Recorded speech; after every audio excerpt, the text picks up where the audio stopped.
flag.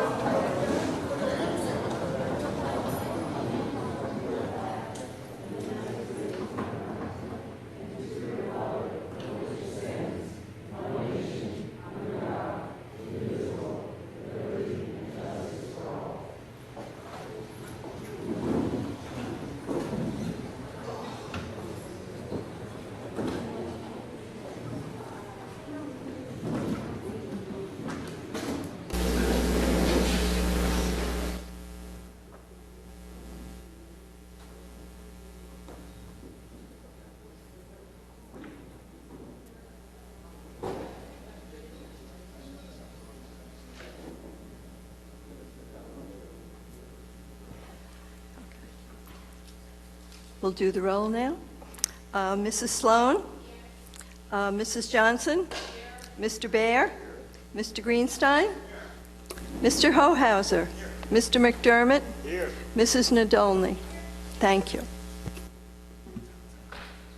We do have a student performance tonight, and I'm going to let Mr. Brenner, one of our band teachers at Schreiber, do the introductions. So you're on, Mr. Brenner. To introduce one of our three all-state musicians who will be performing at the Rochester, New York, the All-State Music Conference this year. He's a French horn player. His name is Christopher Bendix, and he's going to be accompanied by our very own Amanda Ball, who's an elementary music teacher at Manhattan. Christopher, this all.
At this time, I'll make a motion. Wait, first, I have to thank everyone for that fabulous performance. I don't want to be in so much of a rush. It was really amazing, and thank you for bringing it to us here tonight. Now, I'm going to make a motion for the adoption of the agenda, October 21st, 2014. Do I have a second? Mrs. Johnson, all in favor? Okay, 7-0, thank you. Now we have an opportunity for student and community comments. I would just like to remind everyone to please be respectful of the 3-minute limit and to identify yourself for the record. Thank you.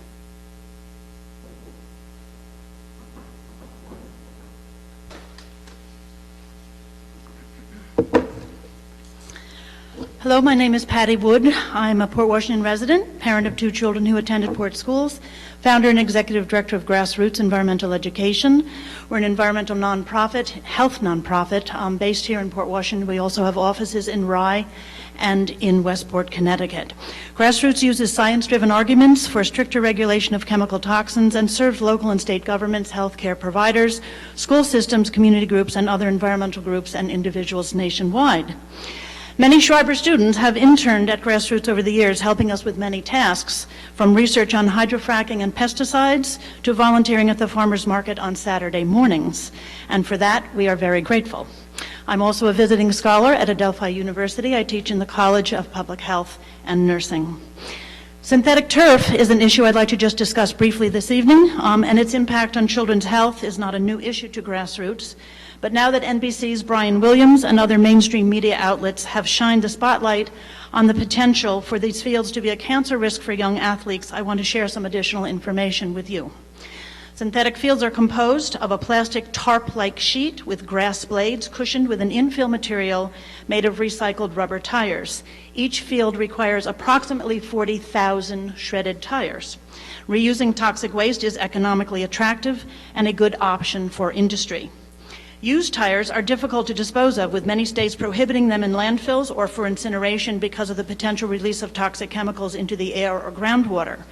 Enter the Resource Conservation and Recovery Act, or RCRA, our nation's primary law governing disposal of solid and hazardous waste. And under this act, the recycling of a hazardous waste product into a usable consumer product may be considered legitimate, which this is, and therefore exempt from other RCRA requirements. This recycling of hazardous waste loophole means that no monitoring follows the new products, such as artificial turf fields or toddlers' recycled rubber playground surfaces.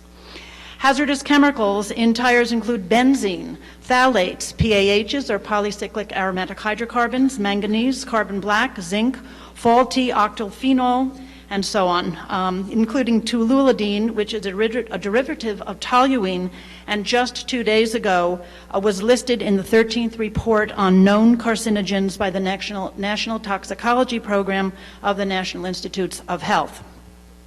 Athletes who spend time on these fields will tell you that they get crumb rubber in their hair, their eyes, their noses, and mouths, and on hot days can smell the volatile chemicals. The NBC report highlighted an unusual number of soccer goalies who have developed lymphomas and leukemias. Is that my 3 minutes? 30 seconds. 34 of the 38 reported were soccer goalies. Other health issues related to synthetic turf include, in order of severity, heat stress, joint injuries, skin infections, including MRSA, latex allergies, chemical reactions. A Yale-based group, Environment and Human Health, completed an exhaustive study on artificial turf in 2007, and their world-renowned toxicologist, Dr. David Brown, said it would take about 10 years before we would start to see athletes getting cancer. Dr. Joel Foreman, an environmental health expert and pediatrician at Mount Sinai School of Medicine, stated that there were significant gaps in the data on cancer risk, and that sometimes you can't wait for more study and have to make choices that are precautionary. And I will skip to my very last sentence. One can't argue that you can play in the rain and accommodate almost constant use on a synthetic field. But it is worth taking a risk with children's health, or is it worth taking a risk? A cost-benefit analysis is inappropriate in this case. And I haven't covered every aspect, clearly, with this limited time of this issue here tonight, but I'm more than willing to speak with any of you who are interested on the board or in the administration who have any further questions about this issue. Thank you.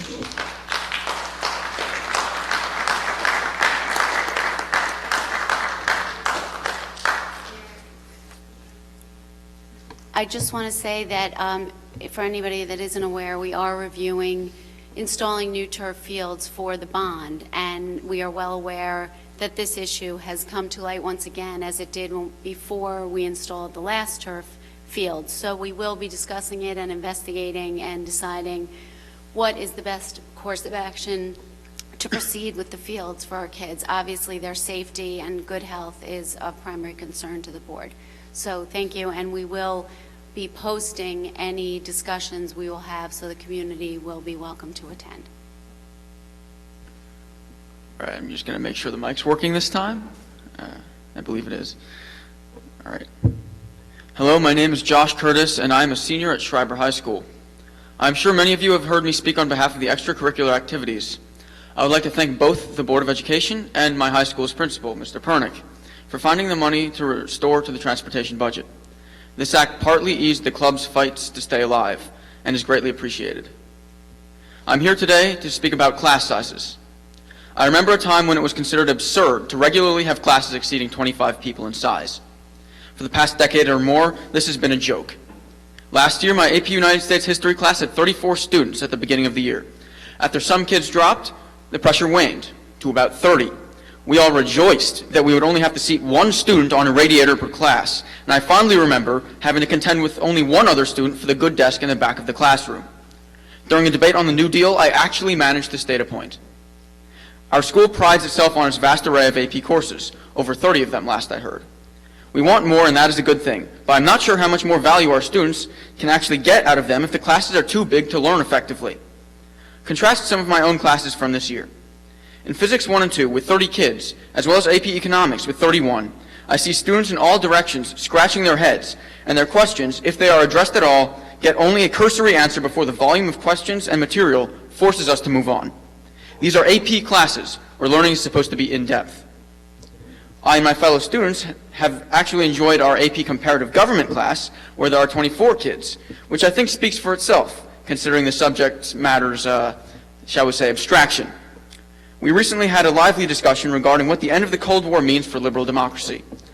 In AP English, I've managed to understand books that at first were as dense as bricks to me because we were able to have more in-depth and vibrant discussions in our class of 24. We must make no mistake, English is only this way because of a sustained battle to keep it comparatively small. Other classes have not fared so well. AP Environmental Science, AP Psychology, Criminal Law, all have suffered from this. Criminal law has significantly more students than there are computers in the labs to support case research. The number of lab stations pales compared to the number of students in every science classroom. If you don't believe me about class sizes, just look at today's agenda. There's class after class, section after section of classes above 28 and 30 students. Moreover, our school cannot field as many courses with as much quality. This year, World War II history was removed from the roster due to a lack of time in teacher schedules. 30 Those seconds. that do still exist suffer from class sizes more consistently humongous than the core classes. The huge AP Psychology classes represent a small section of their huge wait list. If the district wants us students to excel, why is it cramming us into impersonalized classes that force the teacher to lecture and that actually decrease the number of students taking AP tests by causing them to drop? If you want to be doing more than simply teaching to the test, why are you swelling the size of each elective that hasn't been cut? 3 Is minutes. this the kind of school district that Port Washington is? Because one can quite easily obtain this kind of education I'm sorry, anywhere your 3 else. minutes are up. Thank you. All right, thank you.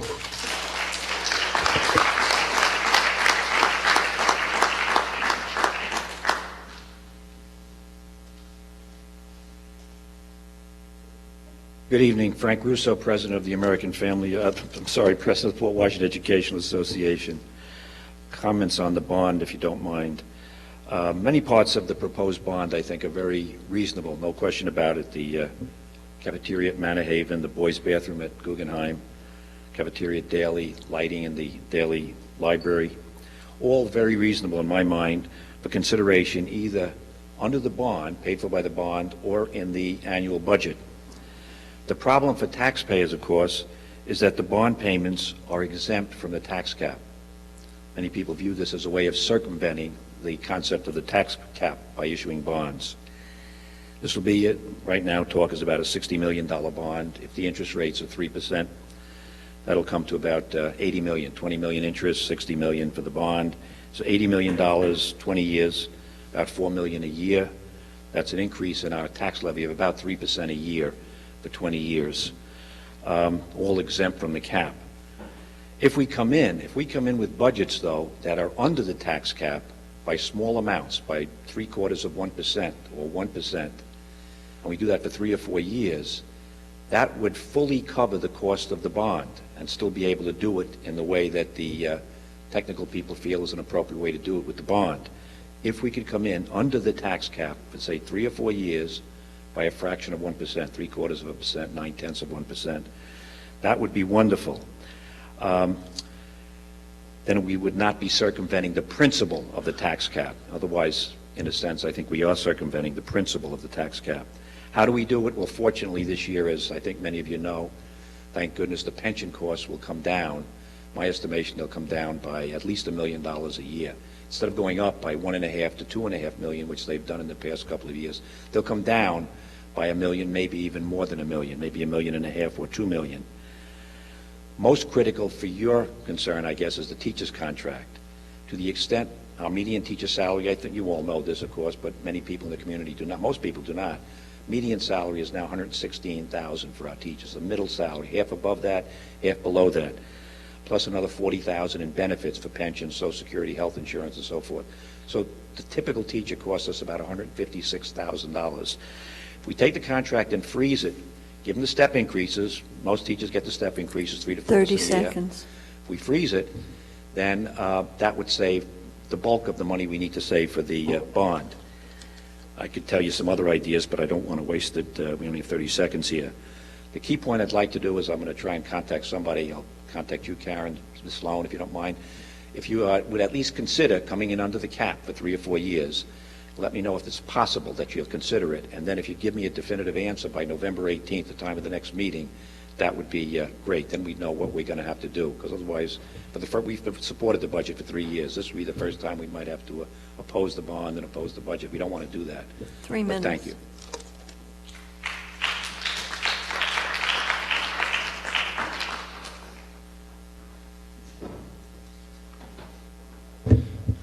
Good evening, Dave Sattinger, parent of a Weber student. I rise tonight because I don't think it's any secret that the reputation of our district is headed in the wrong direction. I have to ask, where's our sense of community? Where's our commitment to conflict resolution? Where's our commitment to put the students first? We have administrators that are overly taxed by mandates from Albany and Washington who are working diligently to make our schools culturally tolerant by imposing rules of zero tolerance. I see teachers that love to educate, exceedingly qualified professionals who are reasonably frustrated over their lack of ownership of their own curriculum, yet unwilling to compensate on compensation issues that preclude students from having the resources and programs they need for ownership over their own education. I see representation that's often here from the teachers union, who continue to fill the rank and file full of fear that will use the Taylor and Triborough amendments to impose their own contractual financial mandates on the district and counterproductive to the promise of public education.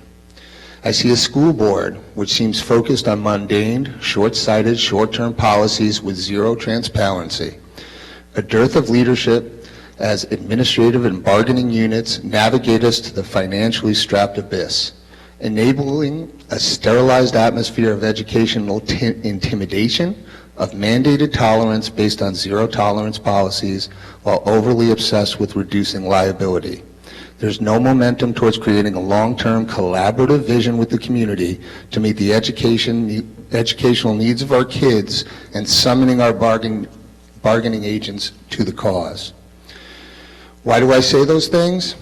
Well, tonight the board will rubber stamp 87 class sections over the established limit of 30 kids at Schreiber, 23 classes at Weber over the class size of 28, and rubber stamp 14 elementary school classes larger than the school district supposedly allows. Tonight will be the first proposed reading of our new code of conduct, which focuses almost entirely on discipline and enforcement as a pathway towards creating a positive learning environment. I encourage everyone here to read it. The new policy reserves the right of the district to insert discipline for speech made off campus. if it is reasonably forecast to cause a material and 30 substantial seconds. disruption to the work and/or discipline of the school. Talk about the thought police overreaching and intimidating. Everyone understands the importance of cyberbullying and the necessary to curb it. The words discipline or disciplinary show up countless times, at least 40 in a cursory review. Investigate and enforcement show up repeatedly, yet not one mention of the term conflict resolution. Not once the student's right 3 to or the minutes. district's responsibility to provide counseling. We have just 3 got to minutes do are up. better. Thank you.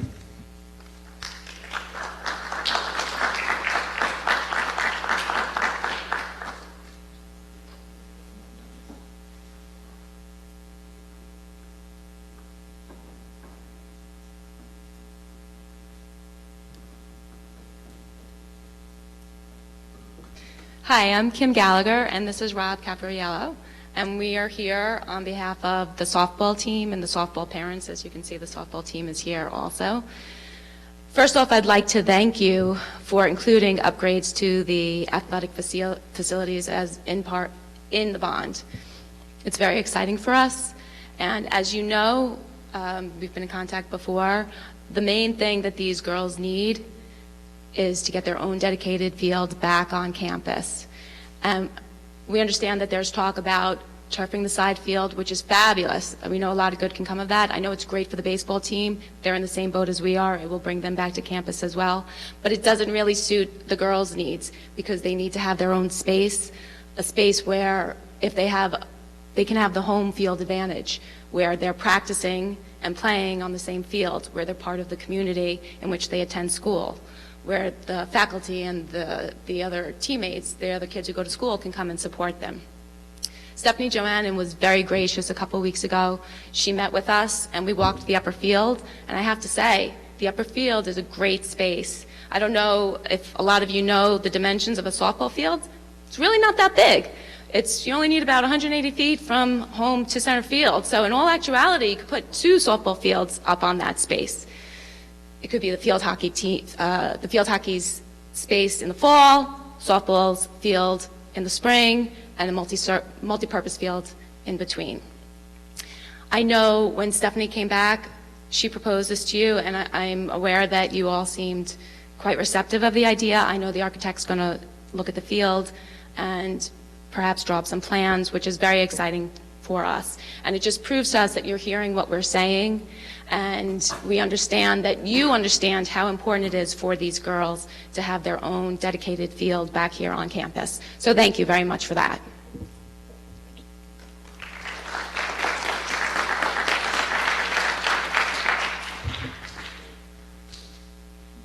Are there any other community comments at this time?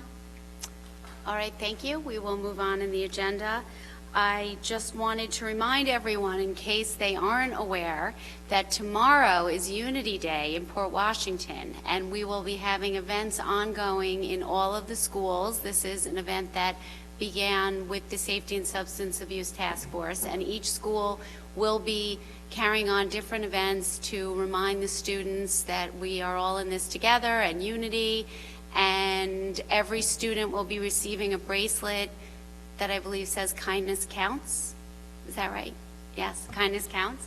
And we will be all hopefully wearing our orange tomorrow to remind everyone, and it's going to be a great day, so I hope everyone will get to hear a little bit more about it.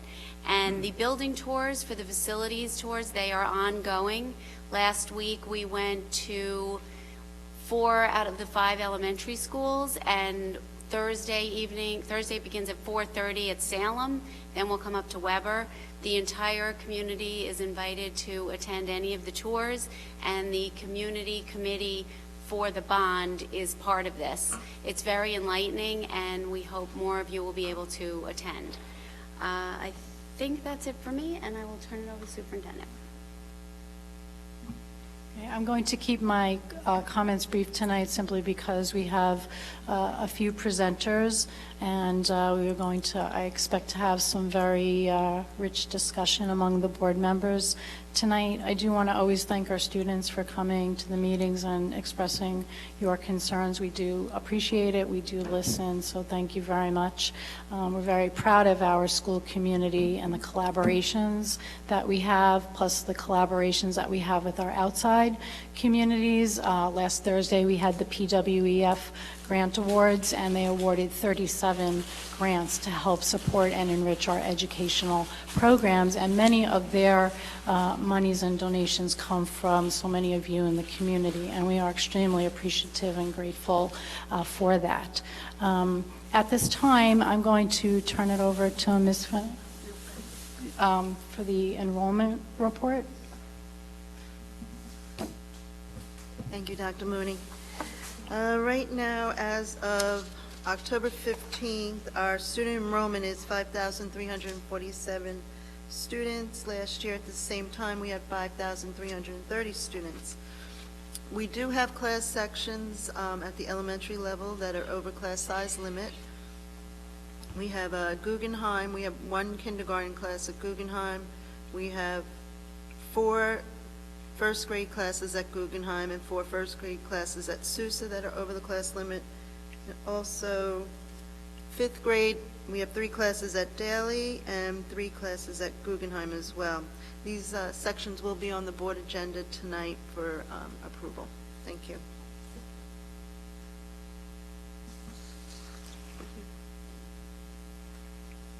Thank you.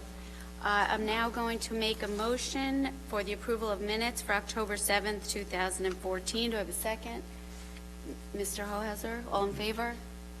7-0. Okay, thank you. And just one moment while we find something that we're going to pull out this evening. One moment.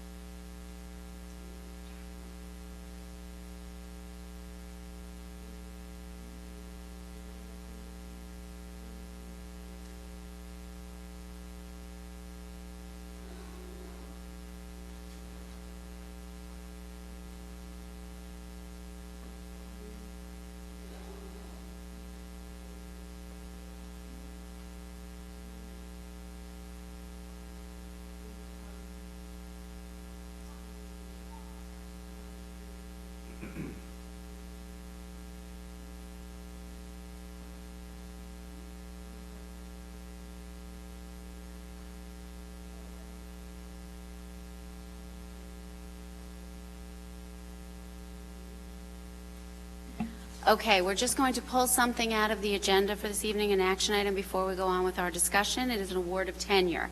Item 10.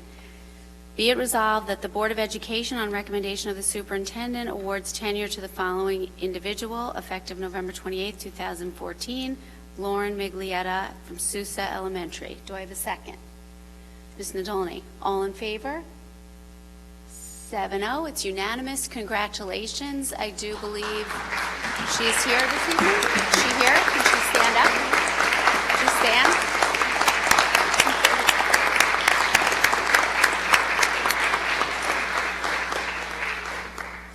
I just wanted to just congratulate Lauren. Lauren is Port Washington all the way, and she also she was a teacher assistant with us, she was a student teacher with us, and we are very, very pleased tonight to have her permanently as a member of our teaching staff. She's a wonderful addition to the district overall, and congratulations again, Lauren. Okay, we'll now move on to our discussion item. Dr. Mooney? Okay, we have 2 discussion items tonight. Our first discussion item, as you've been hearing, the district and the Board of Education is working on a bond proposal, and part of that bond proposal was to have a demographic study conducted in order to get a more clear sense of what our enrollment is looking now and in the future. So I would like to ask Dr. Ross Haber, our demographer, to come to the podium and to give us his report. Thank you. Good evening. First, I want to say that just some full disclosure. I have a special place in my heart for this district. I lived here for 34 years and just moved 2 years ago. And what was amazing to me was the welcome sign that was out for me. Everywhere I looked, Haber, Haber, Haber. Okay? Unbelievable. And then, of course, I found out, no relation, someone running for office. Oh, well. But I thank you anyway for the thought. Okay, what I'd like to do is, each of you, I think, had an opportunity to review the report that I wrote. I assume that, okay. All right, so what I'd like to do tonight is go over some of the highlights of the report, and then I'd be more than happy to answer your questions and address some of your concerns. Okay, the first chart you're looking at is a quick summary of the enrollments. The base year for the enrollment is 2009 and 10. The current year is 2014 and 15, and the out year is 2019 and 20.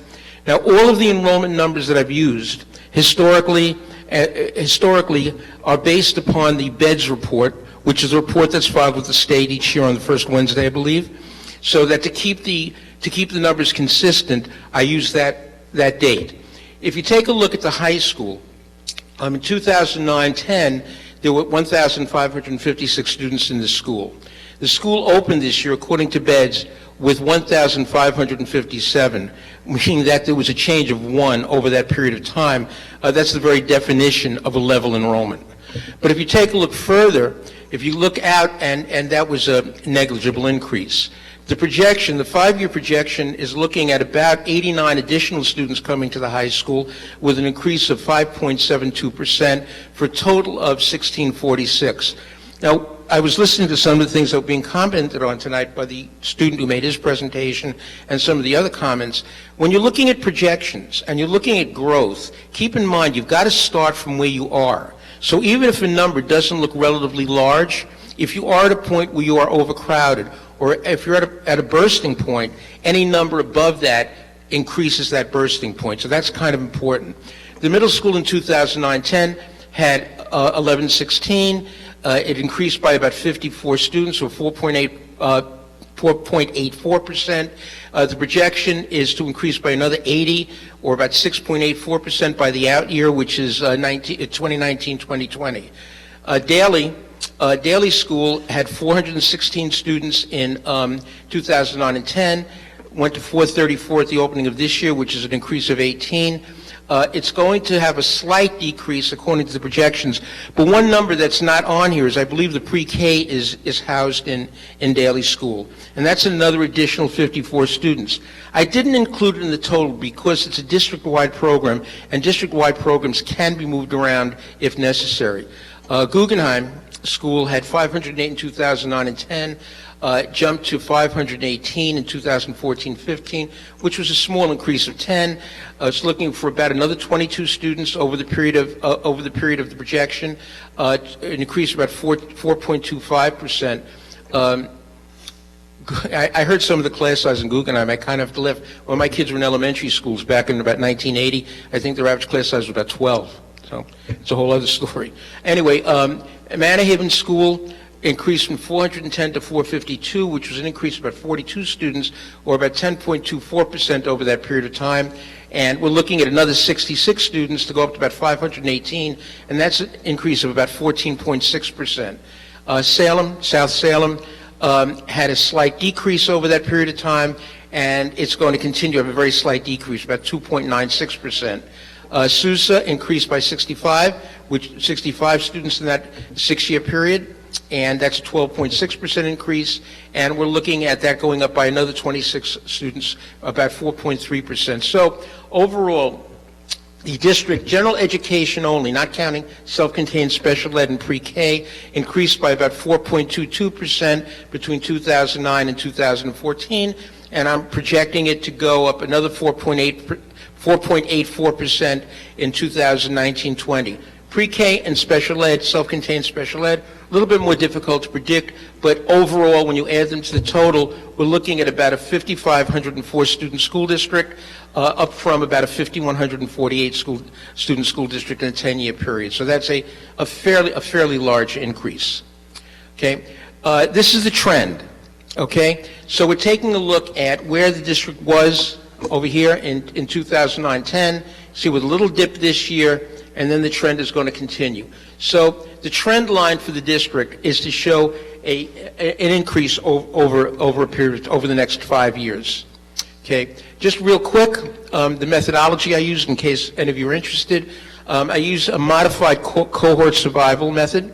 And what a cohort survival method is, it tracks students as they move from grade to grade for a period of 6 years. And what it does, it creates an average growth or decline rate from grade to grade. So for example, if there are 100 students in a kindergarten class in a given year, and this group or cohort grows to 110 when they reach the first grade, the growth rate is 1.10.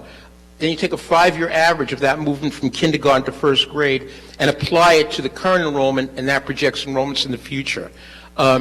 Kindergarten projections in this district, there are 2 ways of doing kindergarten predictions. One is birth rate to kindergarten, where you say, okay, take a look at a group of students born in a year.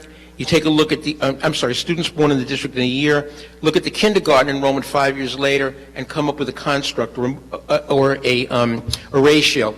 In a district like Port Washington, where people tend to move in with children who are a little bit older, school-age children, it doesn't work. So for this district, I applied a moving average, which just means you average every 5 years of kindergarten to project future kindergartens. I did speak to the planning and zoning boards for all the villages that comprise Port Washington, and according to all of them, very little new housing construction going on, so new housing wasn't used as part of the projection. However, and sales of existing housing stock, they're reflected in the cohort projection because it immediately reflects when kids come in and out of a school district. Just to reinforce the view, I took a look at the housing permits issued between 2009 and 2014 for new housing construction for non-restricted, non-age-restricted construction. And you can see over that 5-year period, there have only been about 50 residential permits, and most of those are done or completed. And if they impacted the schools, the impact is already there. So again, the source for the permit is the U.S. Census Bureau. All communities in the United States are required to report on a monthly basis to the U.S. Census Bureau the number of permits issued for new residential housing. And as I said before, I did call each of the planning and zoning boards, each village, to find out if there was anything going on. But Port Washington is a fairly built-out community. Well, is a very built-out community. There's not a lot of room for large residential development. This is going to be a little hard to read, but those of you who have this chart. If you looked at the straight line the district straight line chart, this just actually breaks the numbers down grade by grade, year by year. So you can look at the change in kindergarten growth, going as you go down, the change of each grade level and each subdivision like special ed, PK, those kinds of things. So again, that shows you the actual numbers projected per grade. The next set of charts, and tables, does it for each individual school.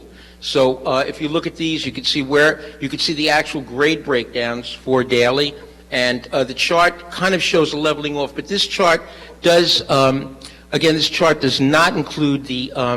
This chart does include the PK students that are in daily. So daily is kind of it looks like it's flat lines out, but actually keep in mind that includes an estimated.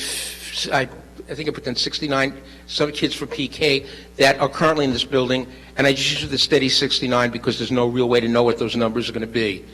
Guggenheim, you can see Guggenheim has gone up, and it's looking like it's going up, and it's leveling, but it's leveling at a high enrollment rate. Manor Haven, school that shows the greatest increase, and you can see that's trending up. And again, it's hard to read the numbers. But I think each board member does have the report, and I did give them a copy. I give each one of you a copy of the actual PowerPoint. Salem, again, had a large trend upward. It looks like it's leveling out towards the end of the projection. But again, this is Sousa. And Salem is the only school that's showing some degree of a decline over the period of time. But again, the decline is relatively small. The trend it's almost a straight line trend. It's about a 2% decrease. Weber, you can see the Weber Middle School went from 1556, and you can see the trend with a slight dip this year, but the trend line is going up, where it's going to end up at about 1,646 kids at the end of the projection period. And finally, Schreiber High School, same thing, had a small dip in the middle, and it's going to wind up with, again, about 1,646, 1,650 kids by the end of the projection period. So finally, just kind of quick summary. The enrollment in this district in Port Washington Public Schools has grown and is continuing to grow. Only 2 of the elementary schools have shown a small decline in enrollment, with Salem showing a marginal decline, while the decline in Daly is a bit greater. But it's also important to note, as I pointed out, that you currently house pre-K in Daly School. This study, it was not within the scope of the study to review facilities, but it's important to consider that where the current enrollment is, well, it's important to consider where the current enrollment is with regard to functional capacity, average class size, and classroom space. If I saw this kind of growth and the buildings were underutilized, or I saw this kind of growth and you don't have large class sizes, I'd say you're moderate, you don't need to take any great stands. But what I'm seeing and what I'm hearing is that you're already way above capacity. Your class sizes are very large. So these small, or these relatively small increases, even though they're, the numbers are pretty, I think about 251 kids in total over the period of time, they're growing on top of a district that already appears to be stressed from an enrollment point of view. And finally, my belief is that an assessment should be made regarding the impact of this growing enrollment on class size, both at the elementary and secondary levels. In other words, take your current levels, okay, and add to them what these projections show for each building to see your classroom needs, your facility needs, what your average class sizes will be over the course of those years to determine how you're going to build or how you're going to address these particular needs. And with that, I'm more than happy to answer any questions.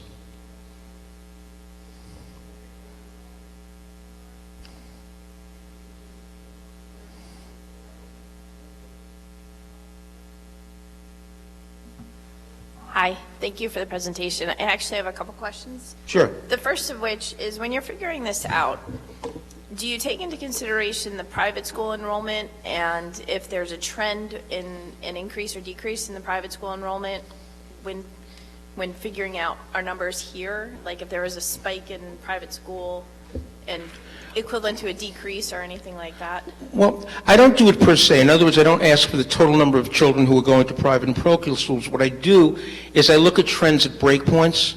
For example, at the end of 5th grade and the end of 8th grade, where you can see their trends and changes. Are students coming in to let's say in the 9th grade because parents want to take advantage of the public high school after keeping their children in K-8 schools? Same thing at the end of 5th grade. Do parents want to move their children out of the district into private schools as opposed to sending them to secondary schools? And on that basis, I've seen no particular trends.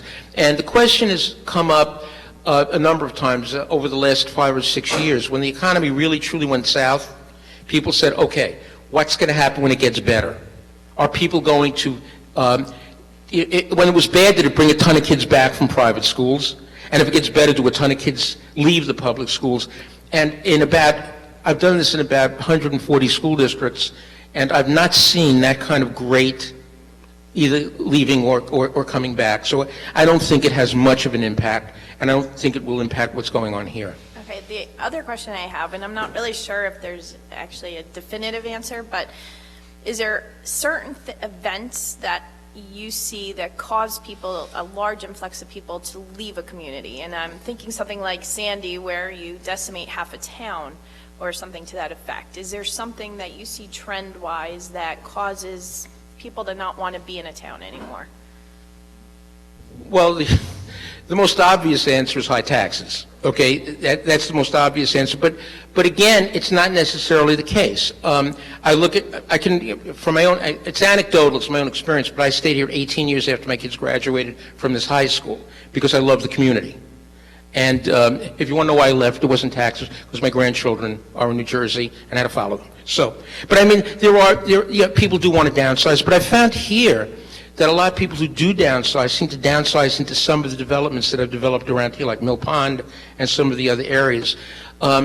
People will leave if they can get a good return on their house and find a better way to go, but there's no real definitive a definitive way of looking at it. Most communities that I've seen, people don't leave or don't bail out right after kids graduate. It's kind of eventual. You don't see this huge sailing.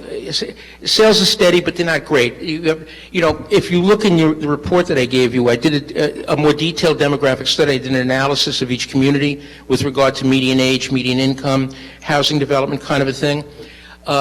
With the exception of Manor Haven, the other three major villages, Baxter Estates, Port Washington North, and what am I leaving out?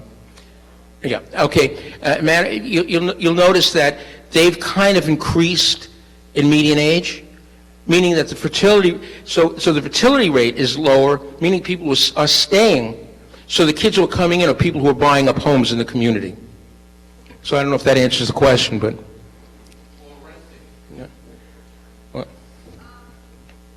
So to that point also, that you hit Baxter Estates, Manor Haven, Port Washington North, and Sands Point, none of which actually hit the Salem catchment area, which you noted that there was a decrease in that area. So like that, I know that that's kind of a anomaly down here. We've got Flower Hill. It's hard to calculate that. So is that more or less why? Because we just have like, we don't actually have like a village specifically, or? The data was very hard to come by, but it's interesting that it's the only area where you have some declining enrollment in the schools. That one school, South Salem.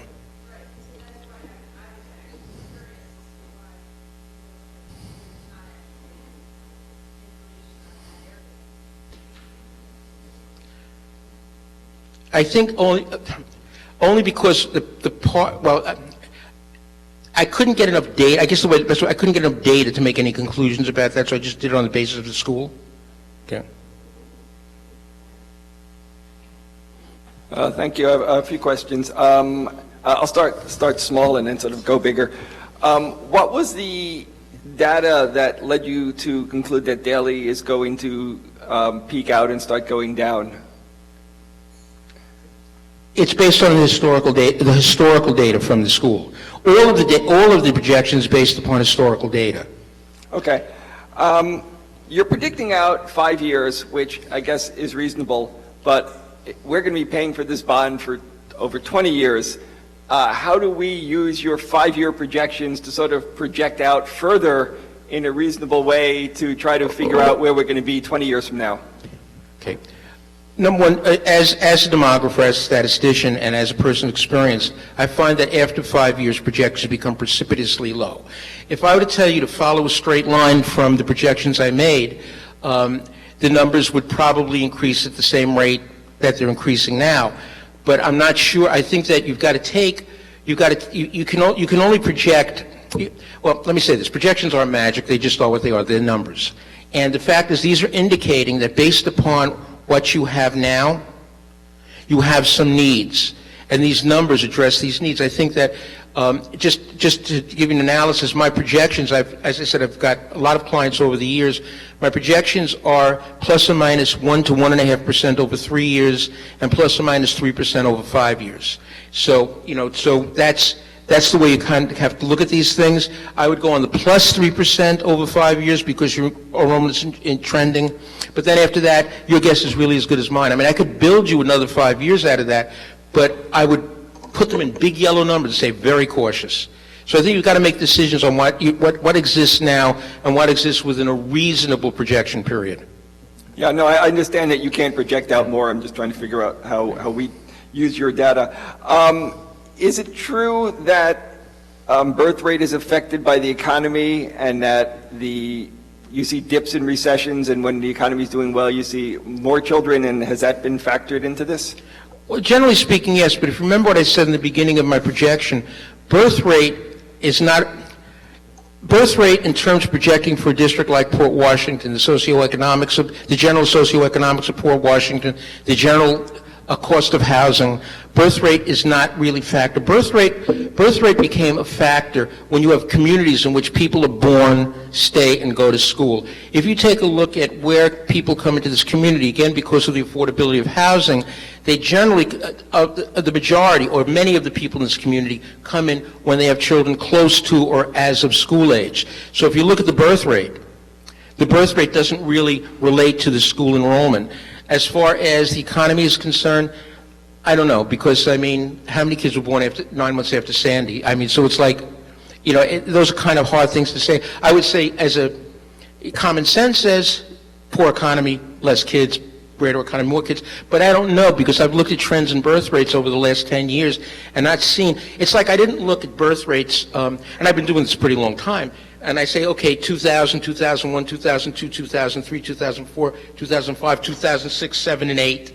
And now, you know, it doesn't work. It didn't work like that. So I didn't see a relationship.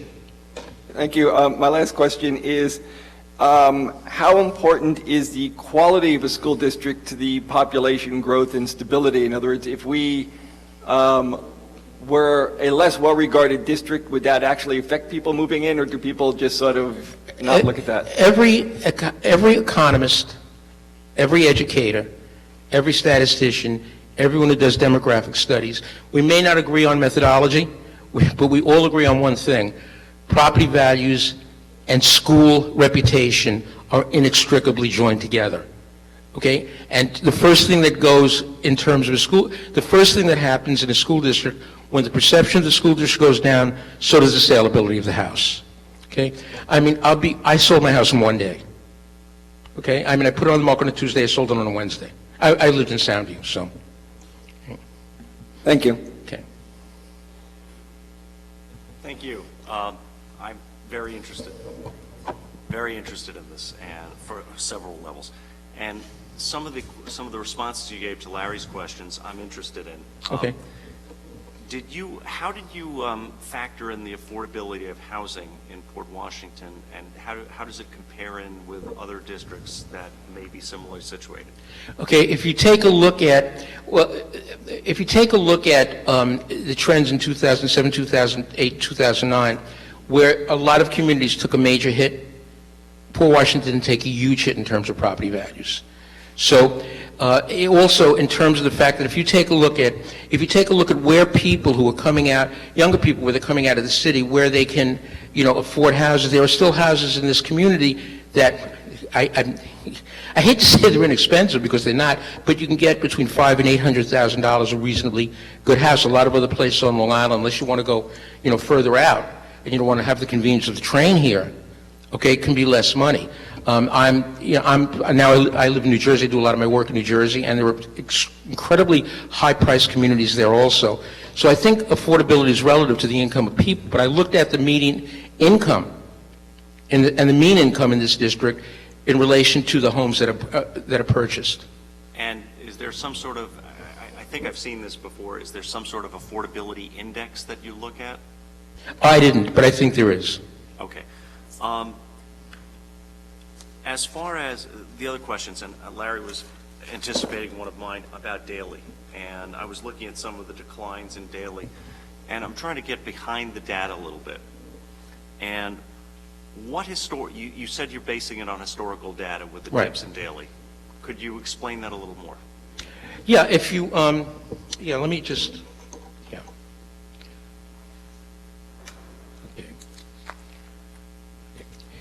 well, the numbers again are hard to read. What we do in a cohort survival method is we take a look at what happens as students move from grade to grade. So, for example, let's say 2012-13, there were 64 kids in first grade. That cohort, real numbers, not projected numbers, real numbers, became 70. Right. The projections are on the bottom. Yeah. And So what happens is you take that historical number, okay, that historical number, and you do an average movement first grade to second grade over a 6-year period to get 5 cohort or get 5 migration ratios. You average those, and then you multiply the current year's first grade by that average ratio, and that gives you the projected number. Now it makes some assumptions. The first assumption is that over the course of that year, a certain number of students are going to move into the district and a certain number of students are going to move out of the district based upon existing housing, whether it's a sale, whether it's a rental. So that's built into the cohort survival method. So the projection is based upon the history. Now, it also presumes other things, that people in the daily catchment area, that less homes are being sold there, that people are staying there longer, which is why you're not getting more children coming into that particular area. That was the next question I was going to Yeah. ask you, whether you build in also the aging of the population. Yeah, I mean, yeah, what I did do is and I didn't do it address by address, but I did do it by month to take a look at how housing sales were going, and while they're good, they're not bringing in tons of children, but they're bringing in more children that are leaving.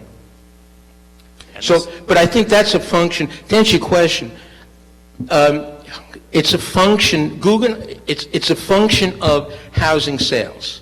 So if more homes are sold, for example, in Port Washington North than in Baxter Estates, then you're going to see a greater number of students in the school that gets those students. So that's where the trend comes from. And I know I can anticipate the answer you're going to give, but I have to ask the question anyway. Go ahead. In the past, when you've done these studies, the real estate sales, the analysis you do has that been reliable for you in making? Can you say that again? I'm sorry. The data that you've gleaned from the real estate sales, has that always been reliable for you in reaching these conclusions? The answer, it's a factor. It's not the greatest factor. Where it becomes tremendous, where real estate sales become a bigger factor is where you have large-scale new residential construction, because you can project on that. Okay, there are scientific or statistical methods of projecting on new construction. First of all, you know where the construction is. Okay, so I mean, if you're building development in this area, you know what school it's going to. With general housing sales, that's a lot less. It's not a leading indicator, it's a following indicator. So example, I would be more comfortable saying to you, Daly's slight decline in enrollment is probably more related to lesser housing sales in that area than it is to other factors. Now I use Daly as an example, but it's a good example. Well, what other factors are you looking at? In terms of The historical factors, I just want to run through them again. the historical factors are based upon the enrollment history of the school building. If, again, I look at things like, again, as I said, birth rate is not relevant to me in Port Washington. In another kind of community, it might be not here, okay? So I don't look at that. There is no new housing, there's no large-scale residential. There's some tear-downs and some build-up, but it's not a lot of that, so that's not really relevant to the discussion.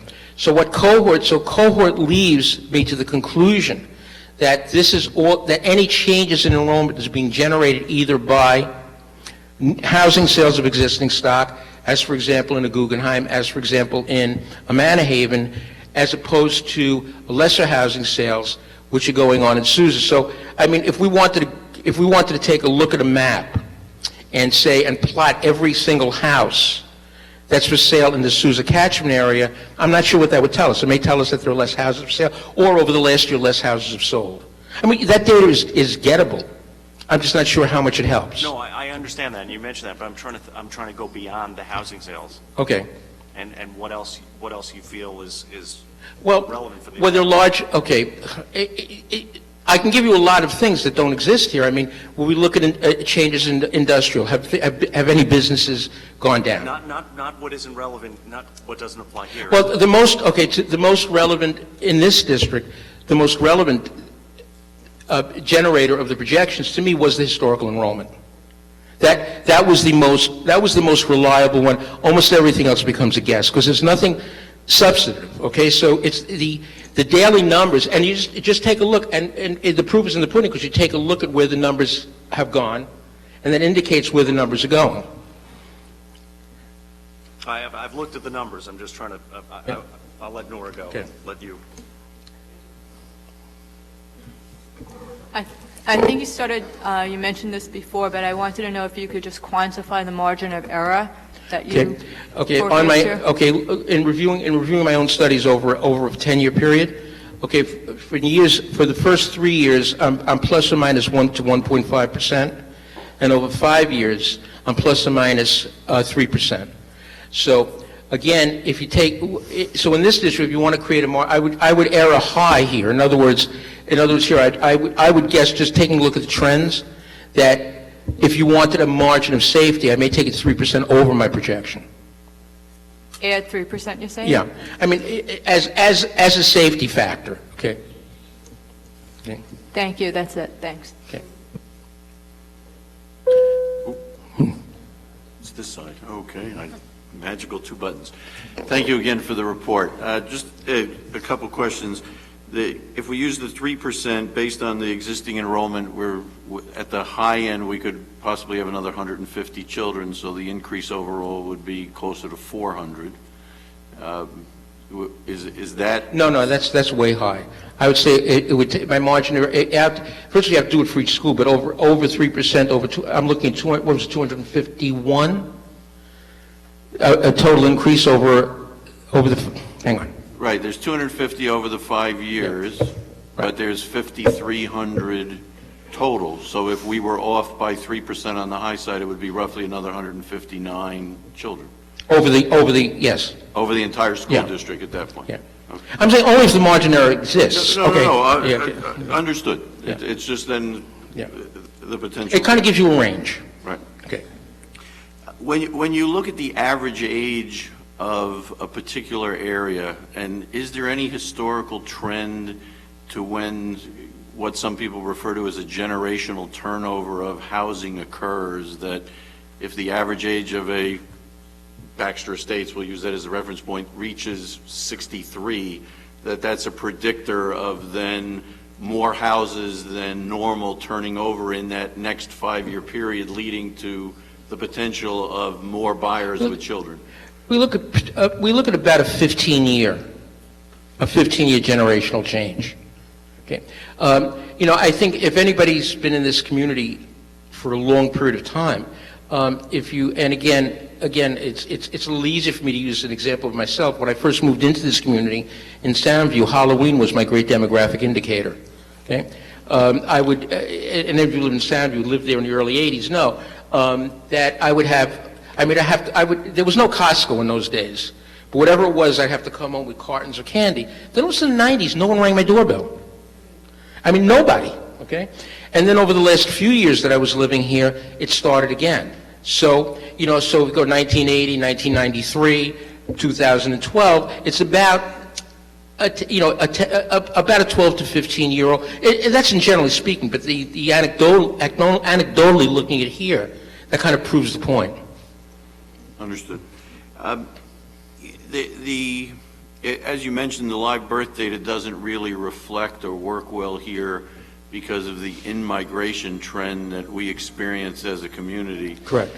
Have you been able to calculate at all what that percentage represents? So that on average we experience a 7% in-migration or a 9% in-migration, so that if over the next couple of years we see the numbers increasing or the velocity exceed to your margin of error, we can adjust that factor moving forward? If we take a look at the census data I provided, I believe you can cull that from that census data.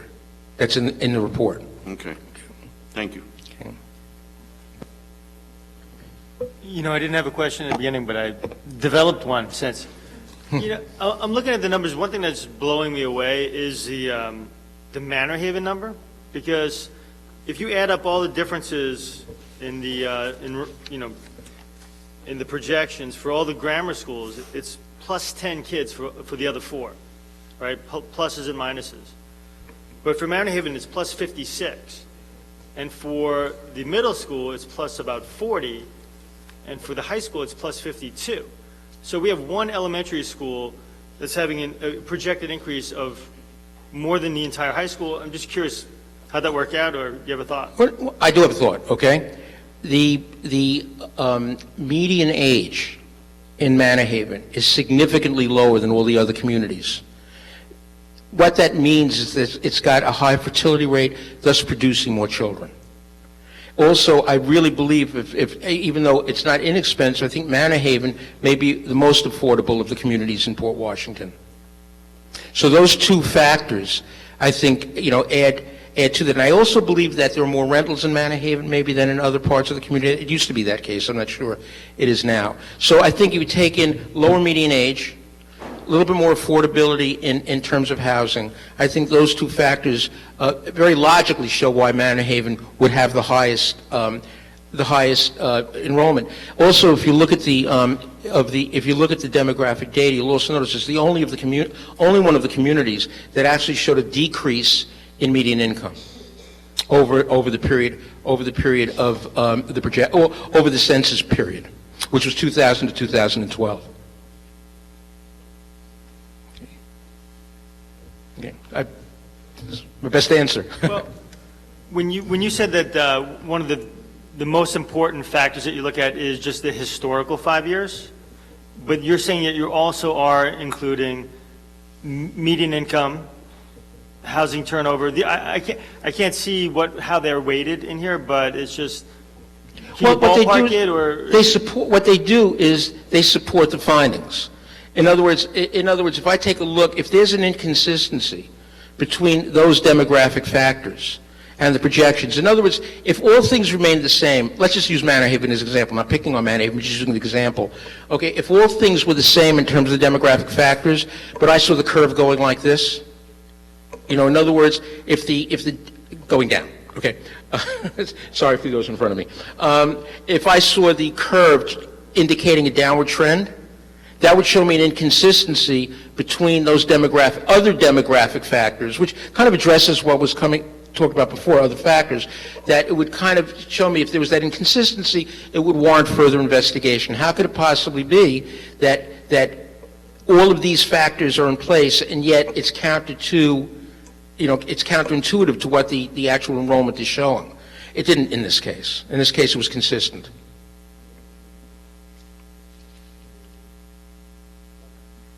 I just wanted to ask, with the new housing permits, building permits, if that incorporated in Salem, Flower Hill and Town of North Hempstead, if those were included. I was just particularly curious because Salem is one of the schools where the enrollment's going down. It was hard to cull out exact numbers for the South Salem area just because it's intermixed.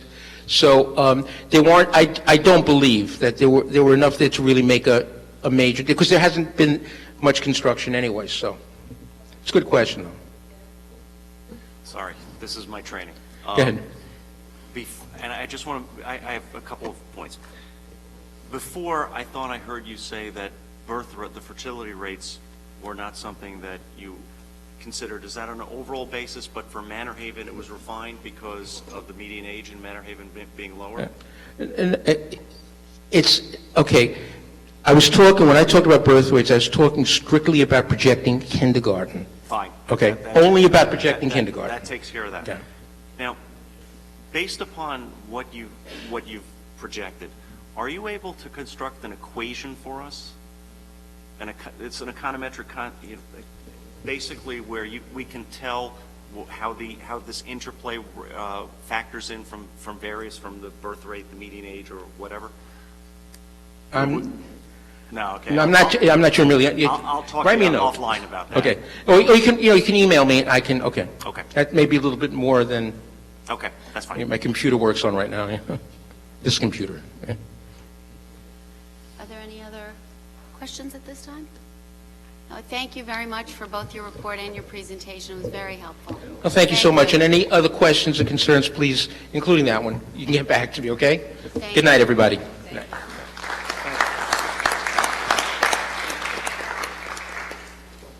Now we're going to move on to the second half of our presentation, or the second presentation for our discussion. Dr. Mooney?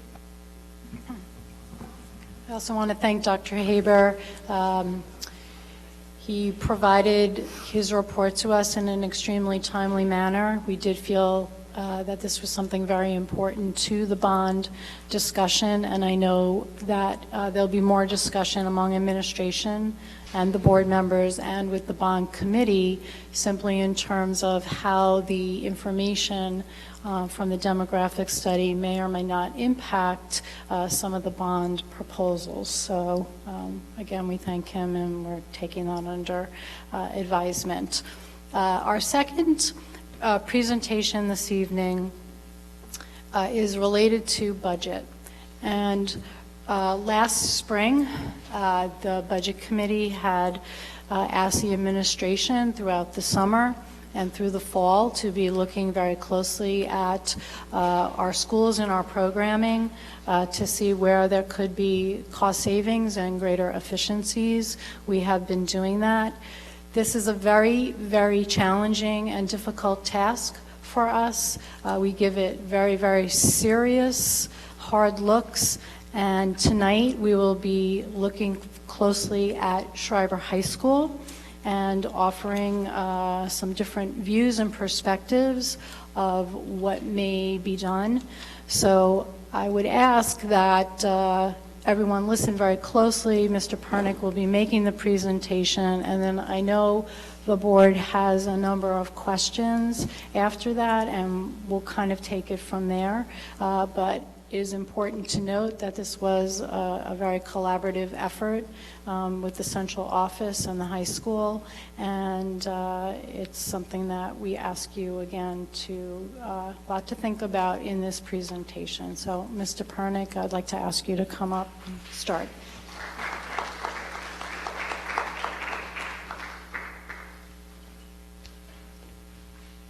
Good evening, everybody. Thank you for having me. First, I want to just congratulate Josh Curtis on being able to make a community comment that's unusually difficult to stand at this microphone. It takes a lot of courage, and so I want to encourage Josh to continue. It's always good to hear student voices, and I also want to welcome the members of the Schreiber staff who are here this evening and thank them for coming out. I was asked to put together a presentation on what Schreiber High School would look like with a 9-period day. We currently operate, if you don't know, what a modified block schedule. And so this is a much more traditional view of a school program. Just to give you a little background really quickly, when we start to look at 9-period days, I just want to let the board know there are lots of options built within 9-period days, and we'll go through some of those. We have to choose one in order to go forward with the presentation, so I'll explain more as time goes on. So first wanted to start out with a quick look at what would change immediately if we went to a 9-period day. So, for example, in our current program, we have 9 periods of instruction possible for students. So if I gave a comparator for what our program is now, it's the equivalent really of a 10-period day with 1 period taken out for lunch for all students, thereby allowing students to take potentially taking 9 classes. A 9-period day with lunch included for all students would be 8 periods of instruction possible. You could see there'd be a savings built in immediately. We would be offering students the opportunity to take 1 fewer class than they currently have the opportunity to do. And just so in case you want to know, we currently have 458 students taking more than 32 periods per 6-day cycle, which is the equivalent of more than 8 periods of instruction. So we'll come back to that number a little bit later. In addition, as I said, lunch is built in currently to all student schedules. And in a 9-period day, in the model that we've created, lunch is a designated period. This will become something that we need to discuss in further detail, as many schools that offer a 9-period day offer students the opportunity to opt out of lunch to take an additional class. I'll point out 2 things. One is we have a school already where lunch for all students is something that we take seriously. So we've created a schedule where we've done the same thing and provided lunch for all students. Secondly, if we're going to look for cost savings, to allow students to opt out of lunch to take a 9th period would be the exact equivalent of what we have right now, and that would eliminate any possible savings from the conversion. We currently have classes that meet for 60 minutes per period. In a 9-period day, we've seen models from 40 to 45 minutes per period. It really depends upon negotiations. There are districts that have chosen to use 40-minute periods, and then they take the leftover time and they use it for the end of the day or the beginning of the day for mandatory extra help sessions. Like I said, there are many models. The model that I'll show you will have 42-minute periods. Teachers are available currently 4142 for extra help. In a 9-period day, you have limited teacher availability. I might add that you also have a great deal of limited student movement, as during a 9-period day, the idea is for students to run through an entire class day with classes, as opposed to our current schedule where students have unscheduled time to go and meet with teachers or go to the library or visit guidance counselors, so on and so forth. Again, current schedule, students have unscheduled periods, and often a 9-period day, students exit at completion of their day. That isn't always achievable. It really depends on how you program, but in many high schools with a 9-period day, they'll program their seniors, for example, for periods 1 through 5, if they're taking the minimum, and then they will exit for the day, go to work, go do community service for senior experience, for example, and they would exit instead of staying in school. Our current schedule offers a great deal of programming flexibility. The modified block allows us to run classes in 2x6 model, 4x6, 5x6, or 6x6. 9-period day, limited flexibility. While we saw schools with a couple of different models in terms of 9 periods, A day, B day schedule, there are also schools that run 9 periods within the 6-day cycle as well. Either way, you're looking at a much less flexibility, almost always a 3 and every other day sort of program, and you'll see what I'm talking about in a moment. So this is a basic building of a 9-period day. I want to be clear, this is basic. It is for students who don't require AIS services, are not ELL students, do not have resource room. It does not include, just for importance, there is not 5 minutes built into period 2 for attendance taking procedures and announcements, so we would just do some time adjustments to fit that in. So just to point out, this is again a traditional day. The major subject areas you can see in period 4, lab dovetails with phys ed, lab on A days, phys ed on B days, so that's an every other day lab session, and and alternate days phys ed. There's lunch, math, and you can see music or art, and an elective built in at the end. I think that's pretty straightforward in what a traditional schedule would look like. If we add in students with resource room, those students would immediately lose an opportunity to take an elective. Just to give you an idea, we currently have 140 students who are in resource room. So those 140 students take electives like family and consumer science, they take auto tech, they take other technology courses, architecture, they're in the business program. Those students would lose that opportunity. And so there would be a savings immediately as we would have to provide them resource room. I do want to point out that it would be difficult for us to provide resource room in the current way we do now. We do offer a multitude of resource room options, 1x6, 2x6, up through 6x6. In a 9-period day where resource room is taking up a single period, you're almost only looking at every other day resource room or everyday resource room. Moving on, for students who have AIS, I want to point out this will be something for us to discuss in further detail. There are multiple models here in Schreiber High School for AIS. So one of the things that we would need to do is work together, and this would probably have to be negotiated to some extent, and certainly PGCD would be involved as well in changing our AIS model. So we've chosen an alternate day AIS model. It's a very common model. So you can see periods 6 and 7, where math will be blocked on A days for students who need AIS math. If you wanted a comparator, students currently in math with in 6x6 classes, this is the math class that they would be taking, math period 6 and a double period every other day. And then if you look down to period 8 where there's English, if they need English AIS, they would have a double period every B day, every other day, with English periods 7 and 8. Moving on, students with resource room and AIS, and again, you can see how this builds. Currently this year we have 20 ninth graders who have resource room and AIS, and so you can see that we've removed foreign language from the program for these students, and we've removed their elective as well.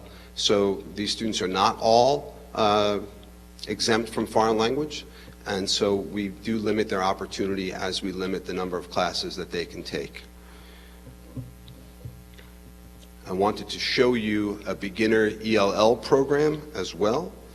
These students are also not all exempt from foreign language, and we want them to move forward from beginner to intermediate to advanced. This is what a beginner program would basically look like. There are multiple AIS courses that are needed for beginner ELLs. We've built in a few. There's period 6, it says AIS. That could be for any number of subjects in an A alternate B day. And there's also a need for math support. There will be students who need multiple supports. So you see in period 9 there, phys ed is A only, leaving B empty. So we could move support down to 9th period alternate days. So we figured an immediate impact. We estimate an immediate impact. And here's some of the immediate impact. 9th grade health. Currently, 9th grade health is a required course here. It is 2x6. It is taken by all 9th graders. We would see that as an immediate loss. There will be losses in family consumer science, technology, and business. These are rough estimates about immediate impact based on just the numbers that we have for a number of students, say, like resource room, 140 students in resource room. It's harder to give you exact numbers right now because the way we program here is based on student requests. And so if we're not going to know ahead of time exactly where we're getting savings by department, we would be waiting for student requests to come in to see where the exact savings would be. There would also likely be a reduction in the AP program, particularly in elective areas. And so currently we have 366 students taking more than one AP course. We have 82 students taking more than 3 AP courses, and our estimation is that it will be progressively more difficult for students to take more than 3. I would imagine it would be very difficult to schedule more than 3. In addition, there are 2 different types of AP courses. You look at AP US History, AP Euro. Those are AP courses that also count as a credit instead of Global History, instead of US History, whereas something like AP Photo or AP Studio Art, which is an elective, was probably where we'd see the biggest hits. But we'll talk more about that over long term, as we've also factoring in what potential long-term impacts there could be. So first, a reduction in elective areas, as I've said, including foreign language. So there would be a year 1 impact, but as students exited, so we have students in next year in grades 10, 11, and 12 who will already have started their sequences. We want to provide them with an opportunity to complete their sequences. As those students exit, the students moving up will be the ones who have had limited opportunity. So if they haven't started a sequence, it's unlikely that they would begin one later on. And so when you look at something like foreign language, we really pride ourselves on many of our students taking 4 years of foreign language. It is very likely that we would see a reduction immediately in that, as many students wouldn't get a chance to take foreign language in their first year. And we would find that fewer students would then engage in foreign language beyond, say, year 3. We have a robust program in years 4 and 5 currently, and we would likely see a reduction there. School culture, we could talk much more about school culture, but anybody who's been here before speaks well about the way our students interact with the adults that are in the building and part of the community. And part of that, I think, is tied directly to the nature of the schedule.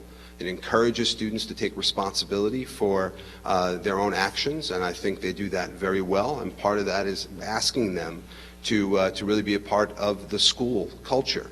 In other schools where 9-period day, you find very little student interaction in the hallway. Students are typically moving quickly from class to class to class to class to class without any downtime aside from lunch. We would see a reduction in credit accumulation for all students. I think this is self-explanatory. If we limit the number of classes students can take by 1, then we would see a reduction over 4 years in the number of credits that students can graduate with. I do not think that would impact our graduation rate, although I do think it could have an impact on our advanced Regents diploma rate, something we've been working to move up, particularly as it pertains to foreign language. There will be fewer students completing 4 years of math or science. The state only requires 3 years to graduate in math and science. I think last year virtually all of our students graduated with 4 years of math and science. But again, as we ask students to make more choices about what sequences they want to take, they're going to start to X things off.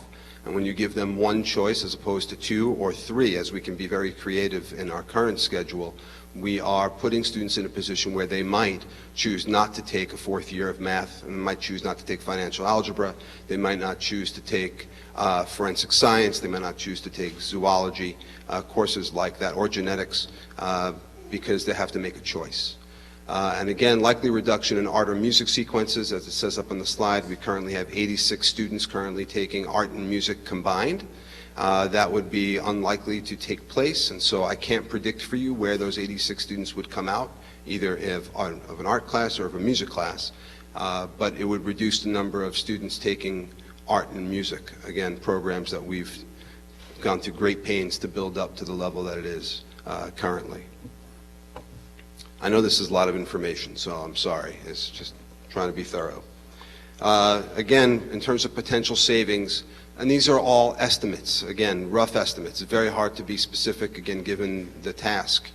We can only estimate where the savings would be. 458 students with more than 8 classes is roughly equivalent to 15 sections. That's based on a class size of 30. If we use the class size of 25, that would be 18.25 sections. I just will point out, though, that it's unlikely that our class sizes will go down as we lose staff and gain students. We have 82 students, as I said, with more than 3 AP courses, roughly equivalent to 3 sections. 140 resource room students is roughly equivalent to 5 sections. There are a number of necessary curricular and program changes, and those could yield further section reductions. As I said earlier, making this change would require lots of curricular changes. You'll see some of that in potential costs.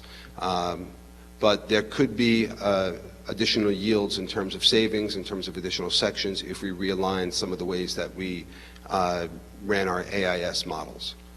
5 sections equals 1 teacher. Currently, we have 122.8 FTE, and on this slide is an estimated savings of 4.6 FTE. We go to potential costs. I'm going to reserve some time here for Mr. Weiss to explain our science programming, but the way we program science, moving to a 9-period day would require us to increase our number of science teachers in the school.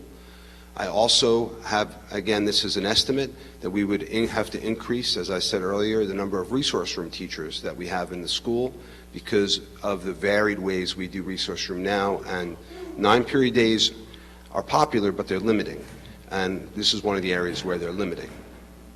I would also point out that if we're going to go to a 9-period day, I would advocate immediately for us to have substitute teachers on the first day of absentee. We would be, as far as I know, the only school in a 9-period day that doesn't do that. And just in doing the math, on a 25 students average in each class, when teachers teach the same 5 classes every day, average 25, and if there's no substitute teacher, that's 125 students that at that point have no place to go, and that's for every single teacher in the building when they're absent, and that could create a great deal of stress on the building, and so I would certainly advocate for the return of substitute teachers. In addition, as I said, every teacher in the school would have to engage in curricular adjustments. You can't just go from teaching 60-minute periods to teaching 42-minute periods and think it happens overnight. You can't just talk faster during class. You have to realign your entire curriculum, and that takes time, and that would require an investment. I imagine negotiations would have to take place with the PWTA in order to determine what that would look like, but that would certainly be a cost. Wait, went too fast. So that's really small, sorry. It wasn't that small when I started, but it got smaller when I sent out a survey to all the principals on Long Island.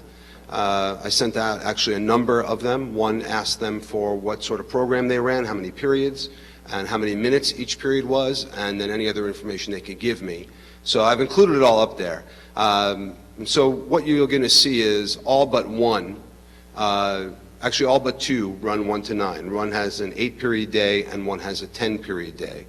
I would imagine the 10-period day is really more to do with physical plant size than anything else, and so they've added a 1 to 9 and a 2 to 10. That's how teachers teach. They either come in and do 1 to 9 or 2 to 10. But that's not our issue. Everybody else runs a 1 to 9. There's a span of either 40 minutes per period up to 45 minutes per period with a couple of different minutes per period included. Most run AB days, although, as I said, there are a few that run 6-day cycles in a 1 to 9. So that's what this has to say. And I also sent out an email to all the principals on Long Island asking them for some extra information. For example, their student-teacher ratios. Thought that would be helpful for us to look at. In particular, we reached out to Manhasset, Roslyn, and Jericho, and we asked them a few questions. How many classes per day do their teachers teach? How many, if their students are guaranteed lunch? We asked for their student-teacher ratios, and we asked for the maximum number of courses students can take. So in the districts that we've spoken to, all the teachers teach 5 classes. In terms of lunch being guaranteed, we are the only school, the ones we asked, that guarantees lunch to all students, and I would recommend that we continue that practice. The student-teacher ratios, I gave you the actual numbers in the first column. In the second column, it's a little bit easier to see. You can see that Schreiber is at 12.71 students per teacher. You can see Manhasset is at 9.12, and that Roslyn is 9.77. So we already are higher in student-teacher ratio than our neighboring districts. And the maximum number of courses students can take is 9, as in those districts they allow their students to opt out of lunch. We currently allow students to take 9. If we went to a 1 to 9 with lunch mandatory in an effort to maximize savings, we would be offering students 8 periods of instruction. We have additional slides, but they're really for questions if they should come up. But what I'd like to do actually is go to the next slide and ask Craig to explain science programming, because I think you need all the information possible. So, Craig?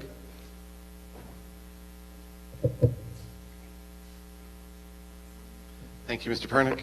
On the left, you see what our schedule looks like, or a potential biology teacher schedule, and on the right, you see that in a traditional 9-period AB day. And although the colors are a little bit hard to see, you can see that our science teachers teach 4 classes each. There's the purple one, the black one, the light blue, the dark blue. And in a traditional 9-period day with an AB schedule, a science teacher teaches 3 classes, and then to complete their schedule, they might have an AIS. But because of that alternating double period, they don't have enough room in their schedule to teach the 4th class. And so the estimation with our current science department is that we would need to hire approximately 5 additional science teachers if we were to run a 9-period AB schedule as opposed to the schedule we're running now. Thanks very much, Mr. Weiss. Happy to open up to questions. I can go back to any slide. That's how sophisticated we are. This side, okay. Thank you, sir. My pleasure. So a couple caveats with this. First, this is not necessarily, some of these questions are not necessarily a personal expression of an opinion or direction, so that we avoid, or at least I avoid, potentially being misquoted or whatever as part of the question. So the other thing is, one of the reasons we looked at this from a budgetary point of view is that we are dealing with the longer term issue that our costs are outstripping our ability as a district to raise revenue. And so rather than the lines converging, the lines are moving apart.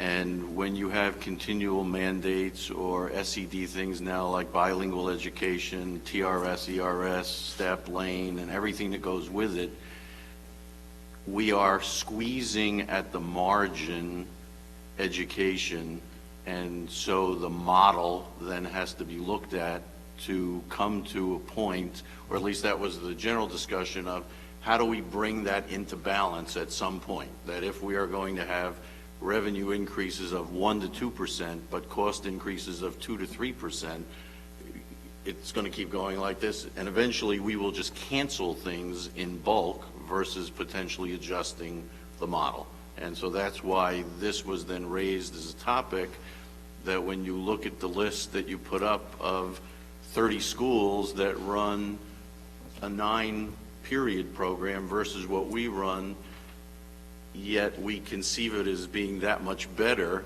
and no more costly, you would have to go to those 30 superintendents and say, why aren't you running Port Washington's program if it's that much better. I mean, that's... Well, first, I think it's a little dangerous to claim to know why school districts run 1 to 9s, right? So buildings are different sizes, and so immediately you might look at the fiscal plan as a reason to push you in a 9-period day. It is a very traditional model, and I would propose that most districts are traditional in their approach to instruction. And so our model is just another model. I think most important is that the 9 periods of instruction that we offer now is the same, if you exclude lunch, as the 9 periods that other school districts, regardless of how many minutes they have in a period, regardless of how many periods they run per day, that there is an equivalency there. So I understand that we have a fiscal issue. I get it completely, and I'm a willing participant in those discussions. I don't think, though, that there's savings automatically in changing the schedule. The schedule, as we've discussed many times, costs $0. It's staff that costs the money, and so we would need to look at ways to cut staff. I mean, that's what we're talking about. And so the schedule, however, I think should remain the same until, as it's happened in the past, where we determine as a group of educators that it doesn't benefit the students as much as it does now. And that might come a point. That's happened through Schreiber's history a couple of times. And so that's, I think, a time to change the schedule. I've said to Dr. Mooney a number of times, I also think, look, every time that we attrition a teacher, or if we have a cut and we don't replace that, that teacher, then we have fewer courses to offer, which ends up meaning that we have more kids who are unscheduled in a particular period. Every time we do that, that places a strain on the physical structure itself. Right? We have students in the cafeteria, wherever they're going to go. And there might come a time where the staff would feel that that wasn't conducive to education anymore. And I think that's another time where we would look to want to change the school schedule. I just don't think that the yield on what we're going to get from changing the schedule is going to give you what you want automatically. I think we need to have a different conversation, ultimately, is what I think. When I do the similar calculation that you did a few slides in, I was working with a number of 1,600 just to look at the outer year, because in the next 2 years, as 11 and 12 graduate, the population coming from Weber will push us over 1,600 in the building. If you block out 30 children in each one of the, let's call it the 5 principal subjects, I'm coming to a calculation of where you would need 11 or 12 full-time teachers per subject. And in some we have 15, 16, or 17 listed. And when you bring to bear on that also chairs, there seems to be more there than potentially. And it's not necessarily just, I raise it only to somewhere over the next few weeks that we sort of work back through that as to what that really physically looks like. So that just, can I just respond quickly? Absolutely. You want to respond also. I think first there's a great temptation to look at this slide, right? This is the 9-period day program for the average student. Right. And the reality is we have many students, I don't have that number in front of me, the number of students receiving AIS services, I'm sorry. But I don't know how many, do we know how many 6x6 math classes we have right now? We do those in algebra, geometry, and algebra 2 trig. Those are the classes where students who need math AIS, that's where they go. And so I don't have the numbers of how many, we can get you those numbers. So Craig is telling me we have 10 to 12 sections that are probably at 22, 23, 24 per. So that's just the number of students in math that require AIS services. Well, we need teachers to do that. And then in addition to that, we need to keep those class sizes small. They're already at a higher level than we had initially wanted them to be, because we recognize that instruction for those students is critical because they're already struggling.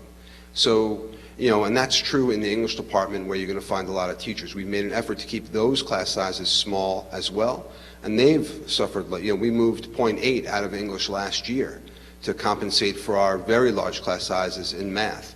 So we have been attempting to try and mitigate our class size issues, but I think the temptation is to look at what an average student would need. And the reality is, there are a lot of students that don't fit into that average model. They need other services, be it resource room, be it that there are ELLs, or that they need AIS. And so that creates extra strain and requires teachers to do it. Craig, you wanted to add? Thank you. The other point that I wanted to make was that class size in high school is a little bit different than it is at the elementary level in particular, or a middle school level. So in an elementary level, if you have 100 first graders and you want a class size of 25, you have 4 sections and you spread them evenly and you have 25 students in a class. In a high school, because of the nature of the program, because of the way students pick their courses, we have points where we refer to as a breakage, and so we have to decide how many sections to run based on the number of total enrollments in that particular section. And so if that number doesn't break by 30, we're not going to be able to have 30 students per class, and 30 students per class in a high school schedule really means an average of 30 because of the movement that occurs into, out of, changing of programs. Just over the past couple of weeks, the students who've changed from AP European History down to Global 2, that number in itself is around 30 to 40 students. And so when you look at 30, 30 becomes 32, 34, 36. And there might be some at the other end that are 28, et cetera, but that number of 30 isn't a real number. The other thing that Iris started to talk about a little bit is with the AIS classes. So we do have different courses at different levels with our alternative program, where those numbers are particularly small, with our freshman learning community, where those numbers are particularly small, and that's an AIS small learning community situation, as well as the integrated AIS, which is our plus classes. And so the variety of different courses, that 30 doesn't quite work for that. In addition to that, when we look at the science labs are designed from a safety point of view to hold 24 students. We've been exceeding that for quite some time. Our auto tech, our shop, is not designed for 30 students. Our television studio, our sewing room, our cooking, we have computer labs with 20 to 24 students. And so 30, if you're taking, as Josh mentioned, if you're taking a class of 30, 34 into a computer lab with 20 to 24 computers, then that number doesn't work for us either. And so there are lots of complications to figure out. And as Ira mentioned, if we need to sit down and make some hard choices and have some conversations about where we need to cut, we can certainly do that. But I don't know, I think I agree with what Ira was saying, that the schedule itself doesn't provide those savings. It's the cuts that would provide those savings. Thanks, Craig. I just want to add that I get a lot of information from behind me.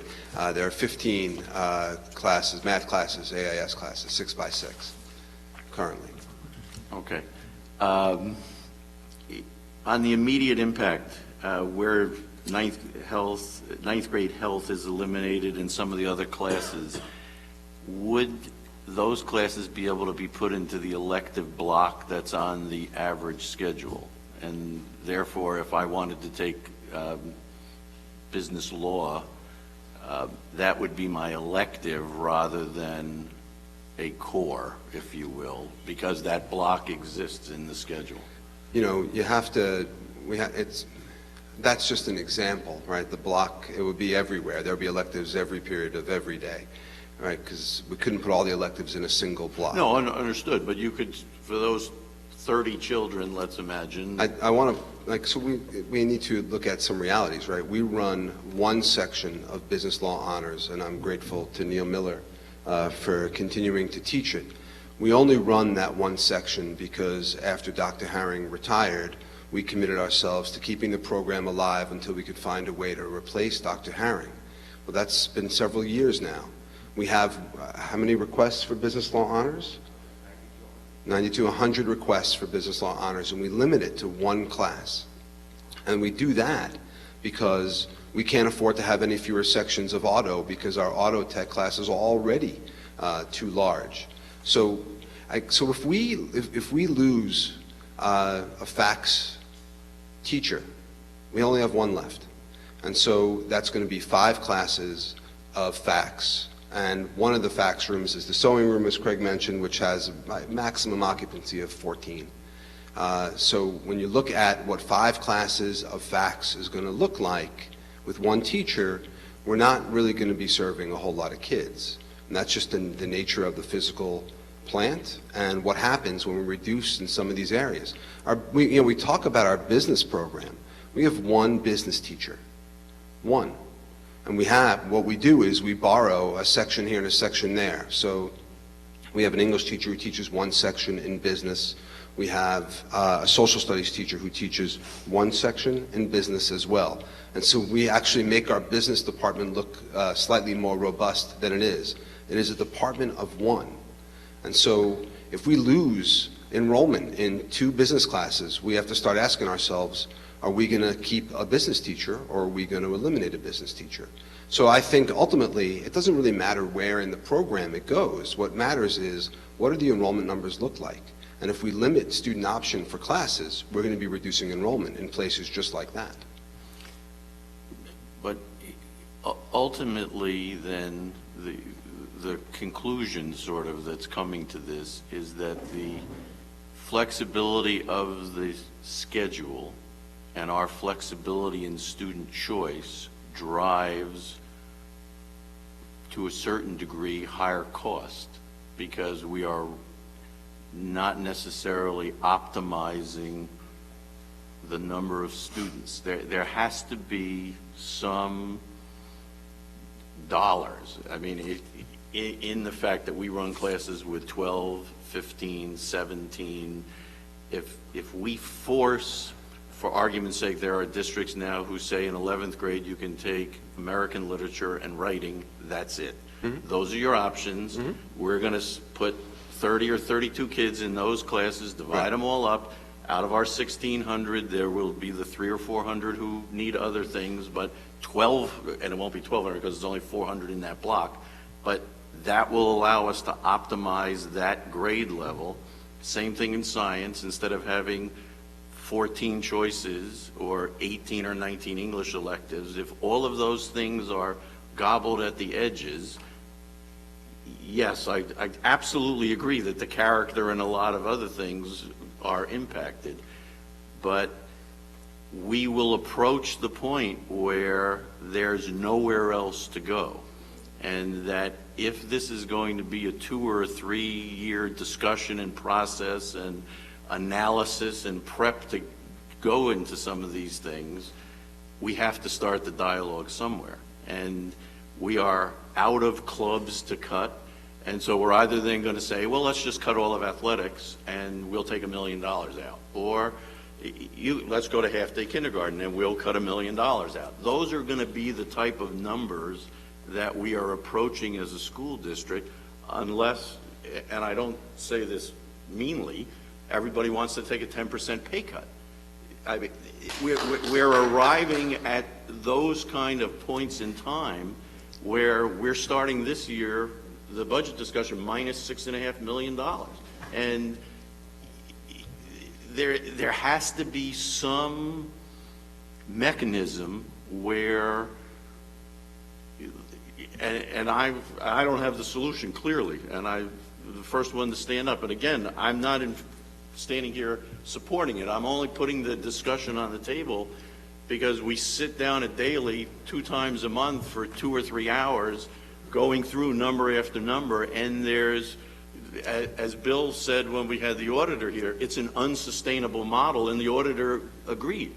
And so collaboratively across every phase of this district, we have to find that spread of money. And I don't know that it exists at the elementary building. I'm not sure it exists at Weber. So this is one of the last places that has, to a certain degree, I won't say remained untouched, but had more of a pass than some of the other parts of the district.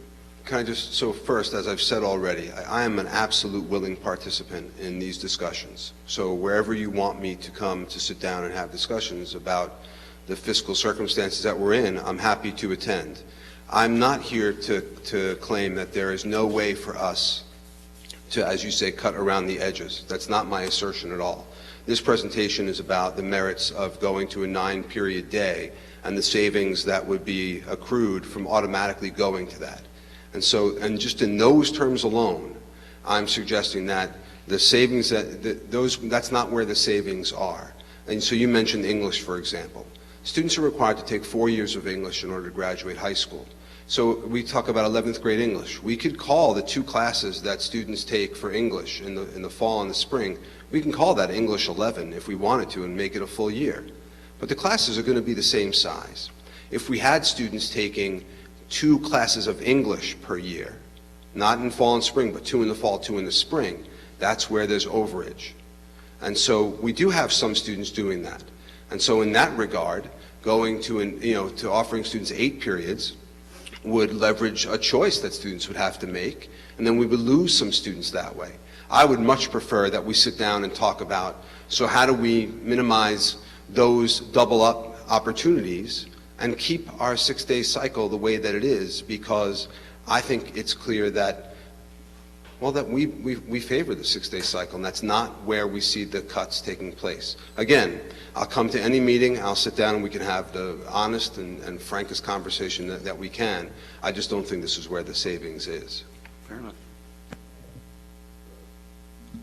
Hi, thank Hi. you to Sure. everyone that helped with putting the presentation together. Can you just clarify first how it's determined a student needs resource room and or AIS services? Sure. Well, resource room is something that happens at the CSE level. It's the Committee on Special Education. So there are a couple of roads to that. Often it starts in the elementary schools and it travels up with the kids. Their IEP, Individualized Educational Program. We don't see that many referrals, on the high school level. If students haven't been referred by the time they get to high school, it's rare for them to be referred, although they still do.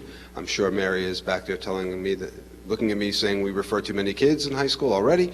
But generally speaking, it always comes through the Committee on Special Education. Okay, we try to help students as they get older and move through high school.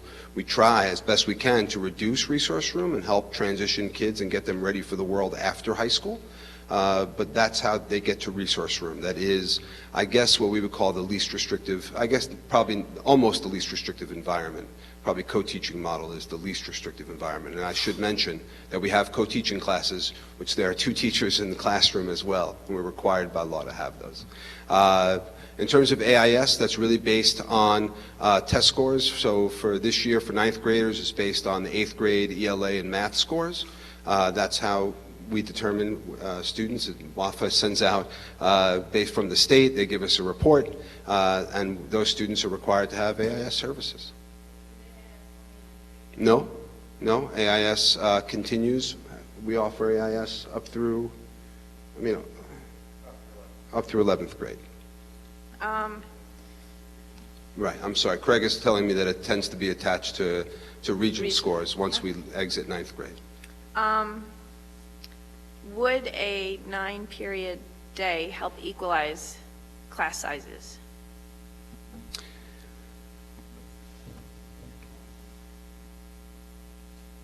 The schedule we run is basically a 9-period AB schedule that's been stretched and twisted to look like it does. And so equalization is really a question of, it's really done manually, and so we try to start the year as equal as possible, and then as students change their minds and decide they want to drop this or add that, it causes a ripple effect through their program. So that in itself won't cause equalization. The courses, for example, in the middle school tend to be more equal because there's more of a prescribed program for the middle school. And as you have a less prescribed program, so there are decision points where students can take, say, earth science or chemistry, or there'll be an honors math or regents math. That's really what causes those splits to happen. I just want to offer we talk a lot about equalization. So one of I have two, there are a couple possibilities for equalization. One is, as Craig mentioned, is a more prescribed program. And so we offer lots of options to students. And one of our choices is to limit those options. And so, as we cut from the top, we limit AP offerings, let's say, and let's say we decide to eliminate steps and flicks, so we try to cut evenly, and we drive students towards the middle. And the more sections we can offer of subjects, then the closer we'll get to equalization. But I'm not recommending that. You're just asking about equalization. The second is a hard cap, a cap that we can't go over, might help with equalization. Again, that's going to limit student opportunity, which is not something that we want to do here. And I know that's not something that you want to do either. But that does, limit and will equalize classes, will require us to equalize classes. And that's something that you'd have to consider. Neither one, I think, is really consistent, but that gets back to when we're going to sit down and talk about how to create savings, one of the things we're going to have to look at is, do we want to consider a hard cap? You mentioned how the 6-day cycle kind of allows kids, right. that kind of allows kids to have free time. So it's interesting because one of the complaints I get from parents is how sometimes it seems like their kid is never in class. And yet I actually spoke to some high school kids today. They're like, oh, the 6-day thing is great because some days we get a day off and we can catch up on stuff like that. So I just actually find it kind of interesting, the different concept of what people believe is like positive and negative. So I guess my biggest question would be, if we were to explore changing the schedule, because no one likes to change, would we talk to the students realistically about, if we're going to change this, would you prefer to have a class with 34 kids in it, or would you prefer to have a traditional schedule type of thing? And I guess that's kind of like, it's about the money, but it's about the kids. And so I think we need to get a better perspective in that. And then also with that, you mentioned the changing from 60 minutes to 42 minutes. Is that really an issue with teachers? Like, have we asked teachers, is this really going to be a problem? Would you prefer to go to a 42-minute period, or would you prefer to have 34 kids in your class? So, not that it's as easy as making that difference, but like if it's A or B, which would you prefer? First, I'm not sure. I'm not convinced at all that changing the school program is not going to reduce class sizes. Right? There's only two things that will reduce class sizes: adding more teachers or having fewer students. Those are the ways that we can reduce class sizes. We have a lot of students got together to examine the modified block schedule we currently have. And so, in short answer, of course we would involve students in any sort of work that we would do there. We would involve parents as well. So absolutely. I think if you talk to the teachers who are here, and we asked all of them what they preferred, I think you might get a mixed bag. There might be some teachers who want to see their students every day versus what they have now. I think, different subjects typically want something different in return. And I think the same is true for parents when they respond that they don't know where their kids are, or that they have too many free periods in a day, or when you talk to kids about what they prefer. I'm certain that there are kids who would love to have a 9-period day. I think it's hard to gauge if we're going to poll individually that sort of way. I think we would want to try to get a consensus sort of view as to what the preference is. The last answer is in terms of a big deal. I can only, from having done it, right? So teaching 42 minutes in a period versus teaching 60 is absolutely a big deal. The transition, and there are many teachers here, I'm sure, before they worked here, worked in schools where there were traditional 42-minute periods. The adjustment to 60 minutes, that's a challenge. And it's an absolute challenge to adjust your curriculum and your delivery of instruction and your additional activities that you're going to fit in those extra 18 minutes. That's a major adjustment. The adjustment out of that, 60 down to 42, similar. It's a difficult adjustment to make, and it requires everybody to recalculate their curriculum. They'll be seeing their kids more days, but for, generally speaking, the same number of minutes per year. Okay, thank you. Got a bunch of questions. The 60-minute periods that you have now, with the Twitter age and Snapchat and everything else, everybody says people's attention spans are shortening. Is 60 minutes a reasonable period of time to have students actually be focused and engaged in class? I think if you're going to have students sit and do nothing during those 60 minutes but listen to a teacher lecture, then likely not. If you have a thoughtful approach to the delivery of instruction and you include activities and keep students engaged and move them around the room, as I see, by the way, this year I'll observe 111 different teachers, so I see almost everyone, and so I think given the way that teachers should plan, then yes, it's okay. We keep kids moving around the room. And then we keep adding technology. I want to just thank Ryan. I know he's in the back there too. I want to give him a shout out. We keep adding technology which further engages students and helps deepen instruction in ways that we haven't previously explored here completely. And I also might add that more and more teachers are using Google Apps like Google Drive. And so they're deepening instruction by having kids go online when they get home, which is more likely where students go anyway, versus like when I grew up, I went and watched TV. Sorry, my mom's still upset. So, okay, that leads me into another question. Would the pedagogical methods have to change? We went to a 42-minute period. Would that tend to lead more to a lecture format, just due to the size, due to the time limitations, or could you still run the class in the same way? I mean, I think it would depend teacher to teacher, right? So there's a loss of instructional time, let's say, depending on how teachers run class. Takes a few minutes to start a class, takes a few minutes to end a class.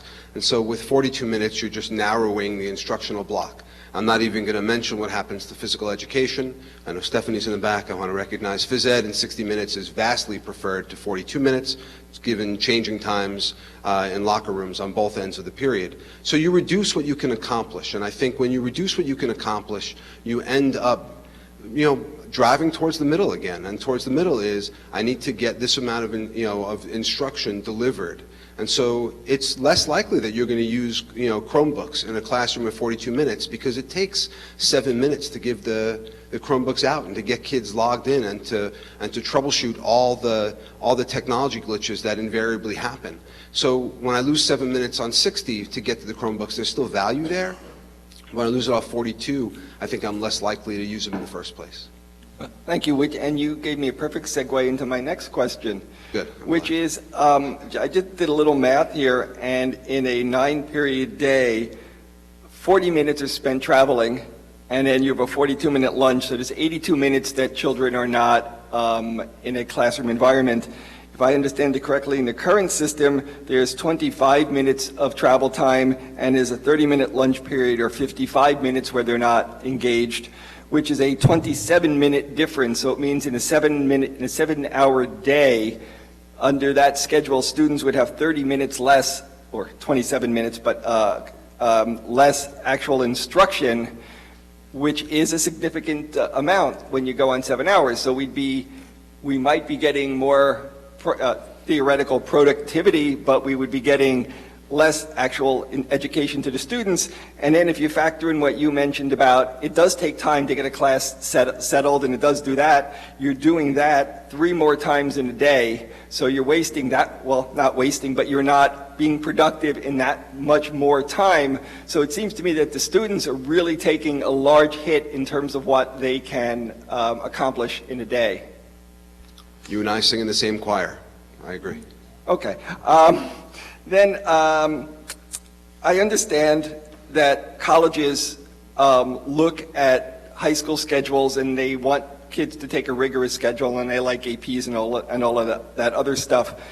If we were to change the schedule which would limit the amount of courses that students could take, would we see a short-term drop-off in college acceptances because the colleges wouldn't understand that we have limited the students' choice, and they would just see students coming in with weaker resumes than the prior students from Schreiber who they had looked at?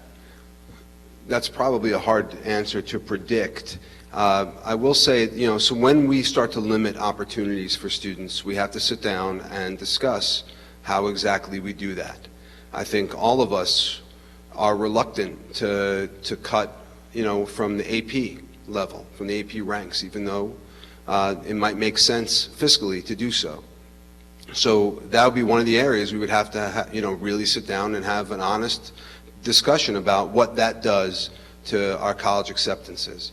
In terms of the college's understanding that we've changed our schedule, we submit a profile to colleges and universities every year. We would just adapt our profile, and I'm fairly confident that they would understand. We might have to include something to indicate that there was a loss of credit for the average Schreiber student. I don't know if colleges keep that sort of data.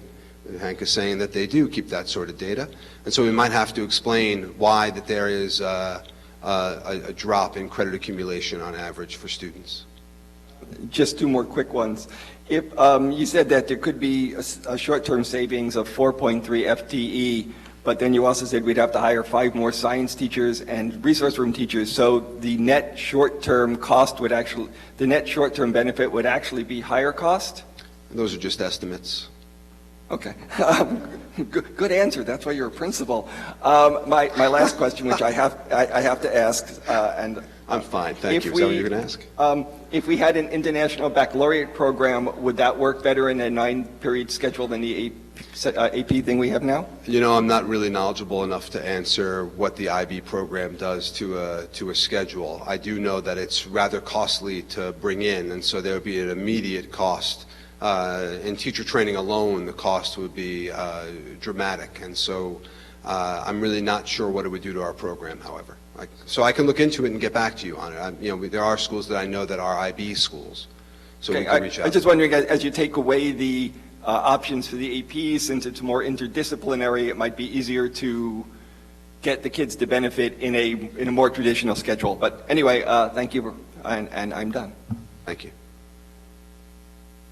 Thanks. Mr. Pernick, if you could go back to your last slide with the little dots on the bio. Sure. Spatial relations is very poor. That one? I'm very bad. No, Bill, keep going. The little This dots one? with the bio. Sorry. Sorry. Last is a relative term. This one, when you put things visually, I'm very bad at that. So could you, because I'm trying to figure out how this works, in your opinion, more poorly than the block schedule we have now. I know you asked for my opinion, but I'm going to defer to Mr. Weiss because he can That's do a better fine. job of explaining it. Craig is fine too.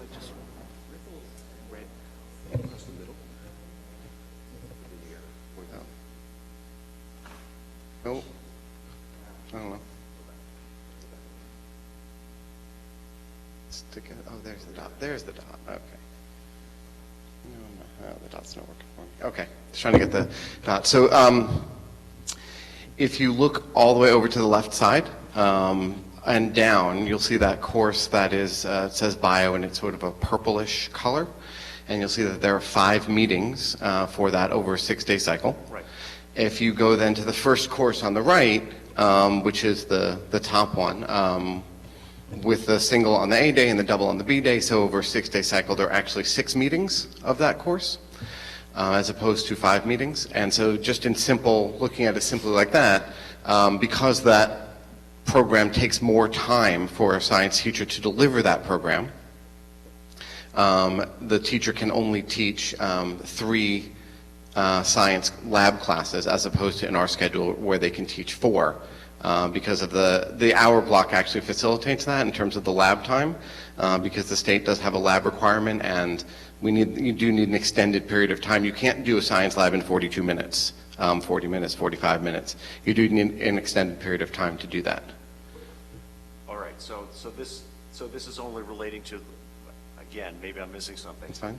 this is, part of this is the lab, when you have double periods, it's the lab on the right? Correct. Okay, and on the left, it's just the ordinary 60-minute period. Correct, but one of those, so a normal 60-minute or normal class at Schreiber would meet 4 out of the 6 days, and the science class meets 5, and so that 5th is the lab meeting period. Okay, that wasn't clear.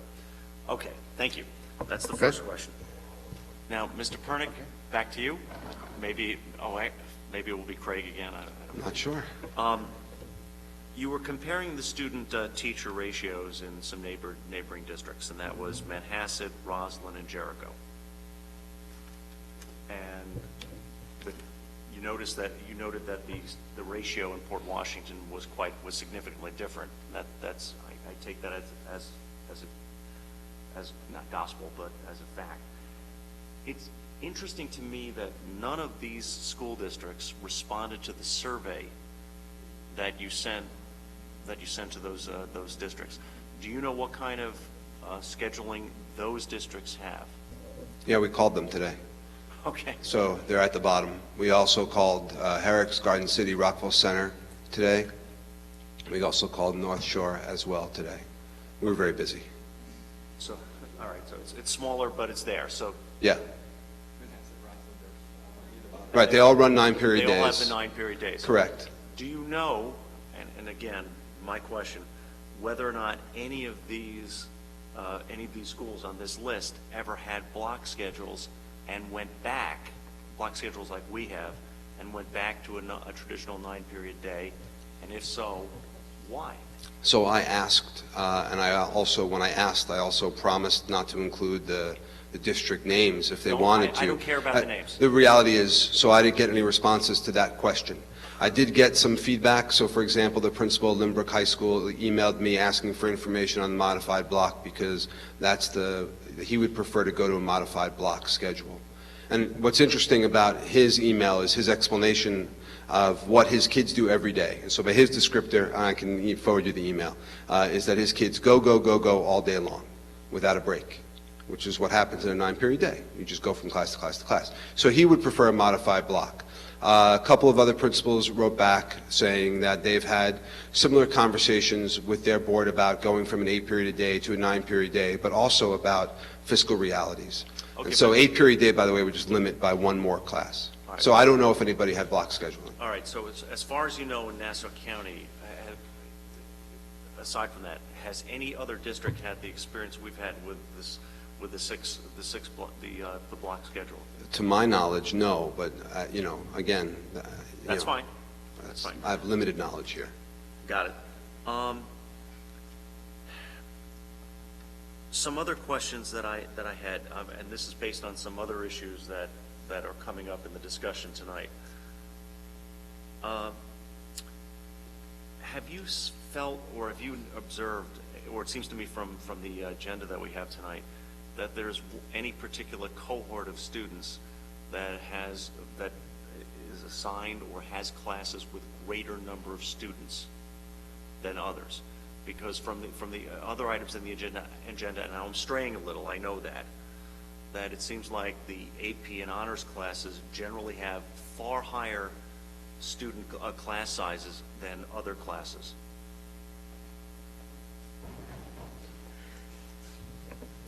So the high school program is very dynamic, and so in the beginning of the year, the AP and honors classes do start larger because we see attrition from those courses.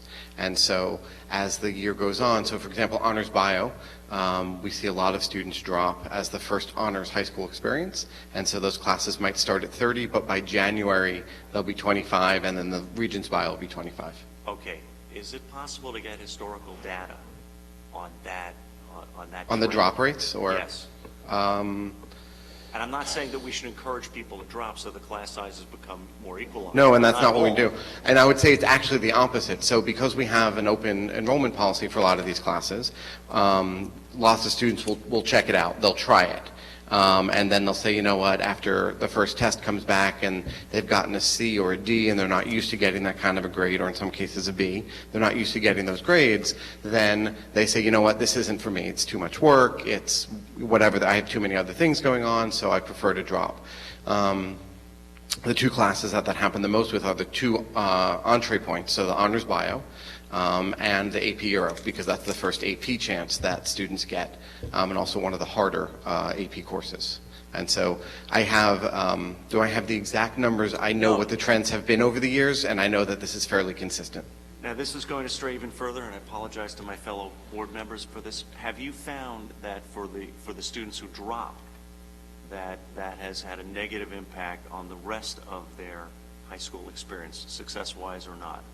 I would say it doesn't. In fact, I would argue that it has a positive impact because they've been exposed to some harder curriculum. They know what's out there, and we now have a system in place where a student drops a course, they come in and they speak to their grade level assistant principal, and it's almost a counseling session that happens. So a student comes in to drop AP Euro, and I have a conversation with them, and I say something fairly similar to, I'm glad you tried this out. Just because this didn't work for you this year, let's try AP US next year, and maybe that'll work better. So please remember, you can keep trying. And so they may say, you know what, I'm a year older, I'm going to take another shot now that they've seen what that harder coursework is like. Okay, that's helpful. I think I'm back to you, Mr. Pernick. Thank you. Thank you, Mr. Weiss. Yeah. We seem to be having some technical, no, maybe not. All right, go ahead, we'll figure it out. The Wi-Fi went down. We need money for that. I'm on my own. Now, another question. You said before that the ways to reduce the class sizes. Now, I'm going to venture into something that and please, I hope no one takes inference either way from what I'm saying now, because I'm sure my fellow board members, some of them have the same feeling. Under the block scheduling we have now, is there, in your school, how many classes on average, I know people have made calculations, are the teachers actually teaching per week or per 6-day cycle? You want to feel on average? How many classes are they teachers? Classes. How many teachers courses or periods of instruction? Periods of instruction. In a 6-day cycle. Yep. So on average, it's 30. For 24. 24. 24. Yes. So I'm doing them 20. I'm sorry? 20. Sorry. 5 by 4. 5 classes, 4 by 6. Yes, on average. All right, so there would be another way to obtain more sections, which would be to have additional instruction by teachers, isn't that right? That would be something you would have to negotiate through Absolutely. Contractual negotiations. So, and we would make us entirely unique among schools that I've ever seen. That's the next question that you anticipated where I was going. Would that be in line, out of line with other districts? Because the comparisons are what we were looking at before, and tell us which way it would go. Out of line. 5 periods, 5 classes per teacher is the absolute standard. I've never seen a 6 period without compensation. And even then without volunteering for that right, but that compensation. would be 5 classes within, not 5 classes within a week, not a 6-day. Again, you have to pick your sample size for Sure. what you want to look at. So if you look at a full year's worth of instruction, then you're talking about equivalent amounts of time, as we've displayed. I don't have the slide for that because I didn't want to take out the same presentation that's been done before, but we've displayed that in the past. So it depends on your sample size. If you want to look at a week, then it's going to look vastly different, but we need to look at a broader Has to be term. an apples-to-apples comparison. Yeah, so year to year, it's roughly the same amount of time. In fact, a 40-minute period is exactly, I think, the same number of minutes over the course of a year as our 60-minute period. That's what I wanted to confirm. Thank you. You're welcome. So many questions in so little time, and so many crazy notes as you went through this. Some of my questions have been answered, or I would have asked them had I been thinking about this longer and had some more time to organize my thoughts. But first of all, just picking up on what Bill just said, are you saying that currently, when you look at the 6-day cycle in its totality, that teachers are currently teaching the equivalent of 5 classes a day, the average? Yes. A day? Nobody teaches 5 classes a day because we run 6 periods a day. But on The average. equivalent, no, I'm sorry, the equivalent, because it's, you know, a longer time. In a 9-period day, yeah, if we looked at a 9-period day, they'd be equivalent. Yes.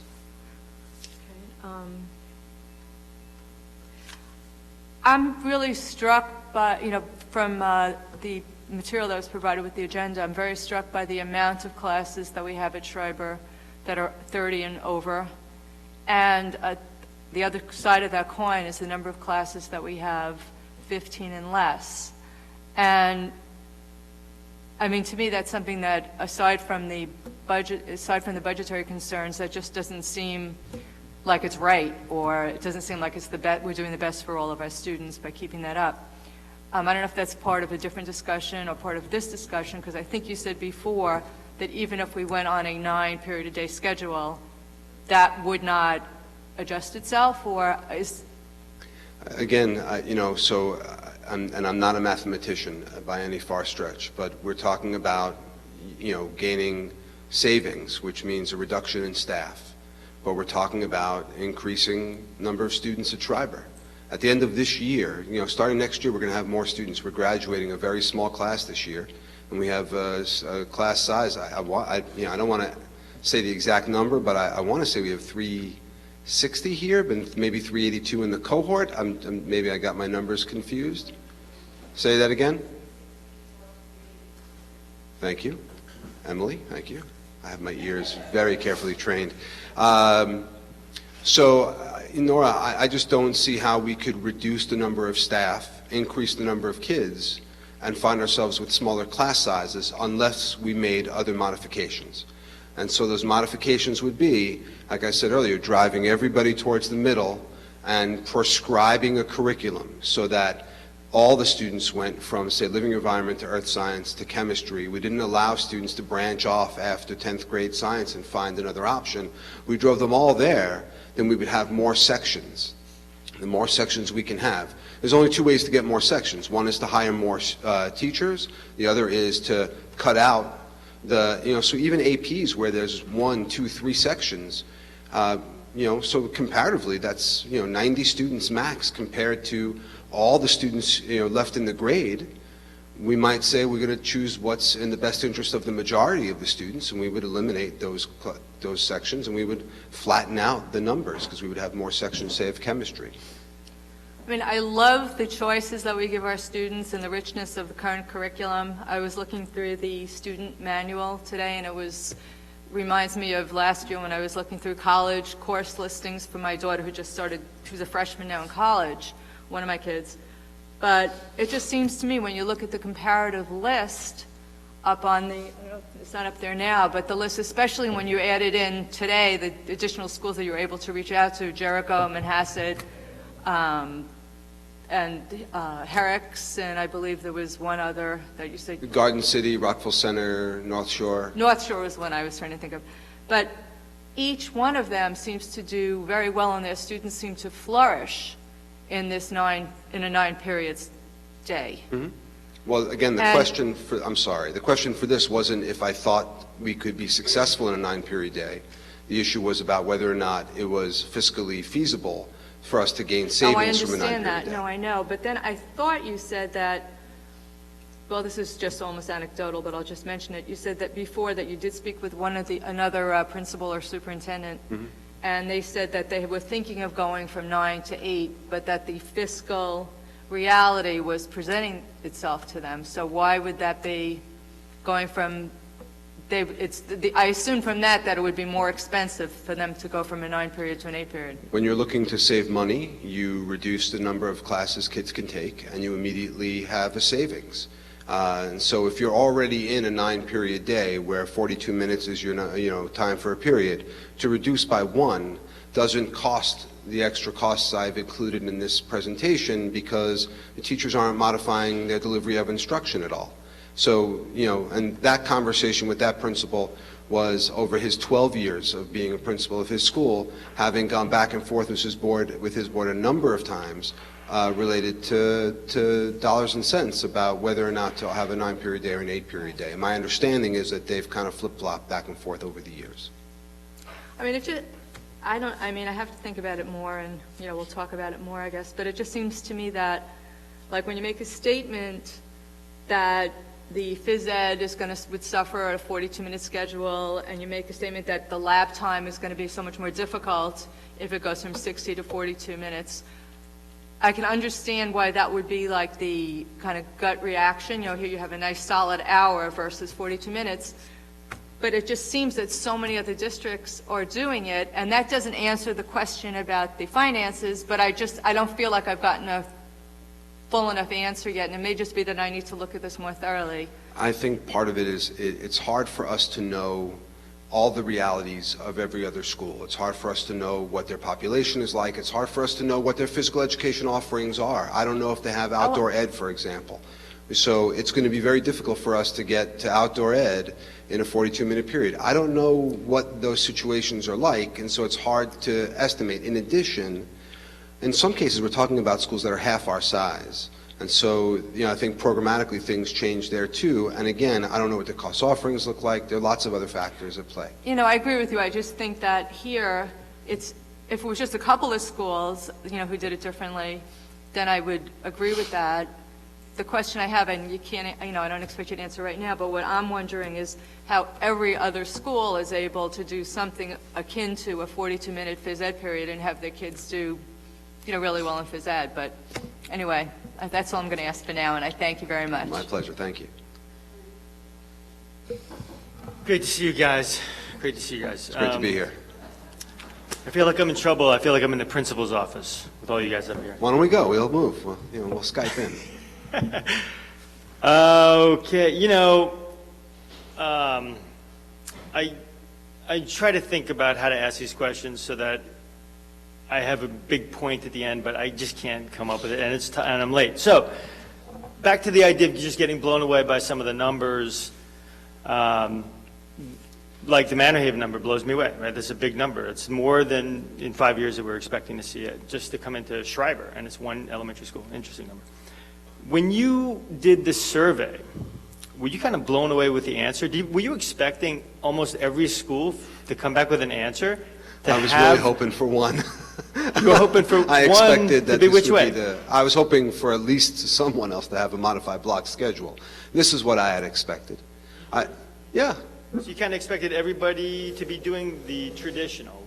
Well, hence first, the I name. think, and I don't know the answer, this goes back to, I think, Larry, your earlier question about, or Bill's question about if schools had moved from block to traditional. I think, you know, every district is dealing with financial issues, right? Everybody's dealing with tax cap, and I think so instantly, one of the things you look at is the school program, high school program, because there's always potential savings in there. How many periods you offer students for instruction? I think everybody engages in that conversation, and so this doesn't surprise me completely. And I have a particular interest in 60-minute classes. I've been a high school principal for 14 years, and I've always been in a school with 60-minute classes. So I have a particular interest in the benefit of what happens in a 60-minute period. So I've always lived in that world. And so, but every other school I've seen almost is more traditional. I know Craig wants to add here. Go right ahead. Just the other point that I'll make about the 9-period day in the traditional schedule, it is a lot easier to program. So when you're looking at what are you willing to do to run your school, you know, we invest a lot in this program in terms of the time it takes to put this schedule together. If you want to have a very simple approach to it and do something very traditional, a 9-period day is a fairly simple way to go. And I would argue that that's more likely the reason that we see 9-period days around. It's the traditional thing. It's been around. People haven't changed, as opposed to our model, which was in large part created by our teachers. And in fact, I think some of those teachers might still be here this evening who helped create that program. It's incredibly innovative. It took a lot of work and a lot of ingenuity. Because the issue before that was we saw students weren't eating lunch. They were go, go, go, go, go, And the teachers felt, we need to slow these kids down. We need to force every student to take lunch and still have the offerings that we want to have. And it took a lot of people sitting together for a long time to figure this out. This is not a program that came from a textbook. This is not a program that anyone else saw. Before budgets became as tight as they are now, we were visited regularly by schools, both locally, regionally, phone calls from a wider area asking us about our program and trying to see how they could modify their programs to be more like ours. So then, I'm sitting in the audience, and I didn't have that one second last page handout, that slide, which shows the ratio, the student-teacher ratio. And I'm like, oh, there's another example of, Port Washington with a really high number, high cost, 12-1. And then I realized after I sat down and kept looking backwards, and everything, that's the other way. So we have 12 kids for every one student, not 12 teachers for every, So I said at first I'm like, wow, look at us. We're an outlier here on the first survey. We're all by ourselves, right? And then we had this discussion in budget committee, like, I was going to spend a lot of time coming up with this idea, develop an idea that people have been talking about. And we don't really know whether it's going to save money or not. It could be more, it could be less. But then you look at the other chart, and I grant it's only 4 schools, but one that we compare ourselves to. And we're kind of a little bit of an outlier there, too. I mean, if you look at those numbers, that's like saying to Manhasset, we're going to, they have 120 teachers, right? And they have about 1,000 kids or 1,100 kids. That's like saying, here's 500 more kids, okay, and 2 more teachers. Good luck and do what we do. Now, I know you can't compare school to school, but that's a significant, what we're doing with our schedule, even though it's not the norm according to the survey in terms of the program, that's a significant, I wonder, can you achieve savings when you're looking at a similar, not similar, but another district that you thought enough that was important enough to call because we didn't have their answer. That's a wow. See, like I said, it's hard for me to end in, I get stuck at the end here, but you know what I'm trying to say. I did get responses on the ratio from a couple of other schools, and so, for example, not that we want to compare ourselves necessarily, but Plain Edge is the one district that I found at a 14-1 student-teacher ratio. Oyster Bay was about almost exactly 10-1. Just looking at my notes, Lynbrook was just over 10-1. So, I think if we surveyed everybody, we would probably get a wider range of numbers. When I look at it, it's not obvious necessarily that, we're doing this program, right? Yet look at our student-to-teacher ratio. It's pretty efficient when you look at it from that perspective. So it kind of scares me to say that and again, we're just discussing it, trying to understand what are our options here, that if we did actually get a savings in terms of educators, reducing the number of educators, it seems unlikely that you would actually be able to get that and be able to do it in the traditional manner. It just, on the face of it, just comparing those 2 sets of numbers that you presented. Again, the first thing I thought is wow, look at us, we're on our own out here. Is that smart to be all by yourself? And again, not to compare yourselves to others, but when everybody's doing it, you have to wonder, why aren't we doing it, right? And it seems like almost everyone you ask is doing it. But then you look at the other number and you're like, is what we're doing such maybe it's the right thing for us? Well, I think that's an important factor. I think it's important for us to look at and believe in our own educational program. And I think we have lots of evidence that points to that what we're doing is successful and works for our students. That doesn't mean that there isn't another model out there that wouldn't work for our students over the course of time. That's not my claim at all. And I also want to just reinforce that I understand, the school understands that we have realities to deal with, and we're prepared to deal with you, with them, with those realities. Again, this presentation is just about that I don't think it's in the program that you're going to get those savings automatically.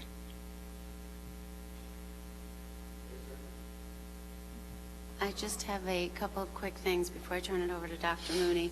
I was one of the board members that was really pushing for this kind of presentation because we've heard for years and years about how there's so much savings to be had in changing our schedule in the high school. And I think that the community deserved to see what that looked like. And if we make the decision that we should keep things as they are because we are successful, and in a community like ours, in a size like ours, we need this flexibility. We will have to make other hard decisions because we do have to find the money somewhere. So I thank you very much, everyone, for doing this. And it's never a fun thing to look at, and it's never fun to defend something against change when something has to change and this isn't what you want to change. So I appreciate all of that. But I think, too, that it's interesting because so many things are overlooked in this presentation that parents and students constantly talk about, which is so many families that don't want to have so many free periods, that it's not a good thing for a lot of children, and there's no other option of how to handle that in our schedule now. And the idea that some students wouldn't have 4 years of something where they don't, and they do now, and yet we constantly hear from parents about why are other schools' kids getting into colleges that we're not, which I, by the way, don't think is accurate, but still it speaks to the fact that these other schools are successful. Their students are successful. So this works for us, and maybe that means we don't change that, but I think there is certainly room for change within our schedule. I think that we have a lot of options for our students, and maybe that's something we're not going to be able to do anymore. I don't know that, for instance, we'll see in a few moments that one of the class sizes that we're approving that's under 15 are 3 sections of Chinese. And that's really a lovely thing to be offering our children. But if it's not even fully subscribed, maybe that's just something we can't do anymore. And things like that we have to look at. Maybe we're going to keep our block scheduling, and I'm so sorry, Stephanie, Joanna, but maybe we can't have outdoor ed anymore if that's how it will help our budget. And I don't know that that's what will, but something has to give. So if we're defending the philosophy of the way it is now, then we're going to have to go to work on that. So thank you for at least illuminating all of this to the public because it was important. One other question I do have with bio, because I knew foreign language, the idea of the 4 years of foreign language, it's not something they do in the schools and everything, but foreign language for the kids that aren't exempt, and so then they wouldn't be able to take it, and that's a problem. We would have to find a way to eventually get them. The requirement is 1 year of foreign language to graduate. But in other high schools, they have figured that out. Yes. And the same thing with bio, for an example of a science, that you need so many more teachers because of the labs. That's something they're doing in the other Correct. high schools, so presumably maybe they have less choices. I think that's a possibility. So But we choice could is also related to somehow- the number of students in the school. I mean, the Right, more students so you have, the we more could be choice. combining these ideas in somehow having to change what we offer, but still be able to offer the things we have in the way we're doing now. I want to just remind everyone that one of the ways in the schools that we call today, they don't guarantee their kids lunch. And so that's a little bit of a shortcut to address problems, right? So when you have kids that need to get another class, they can choose to register themselves for another course and they don't get lunch. Right. And that's how they get to 9, but they, claim to offer 8. If we had called any of those schools and said, do you, schedule all your kids for lunch? They'll say yes.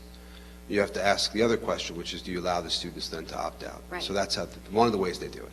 And another thing someone had asked me, and it's not something I am very, very, very supportive of the idea that we have open enrollment in our honors classes.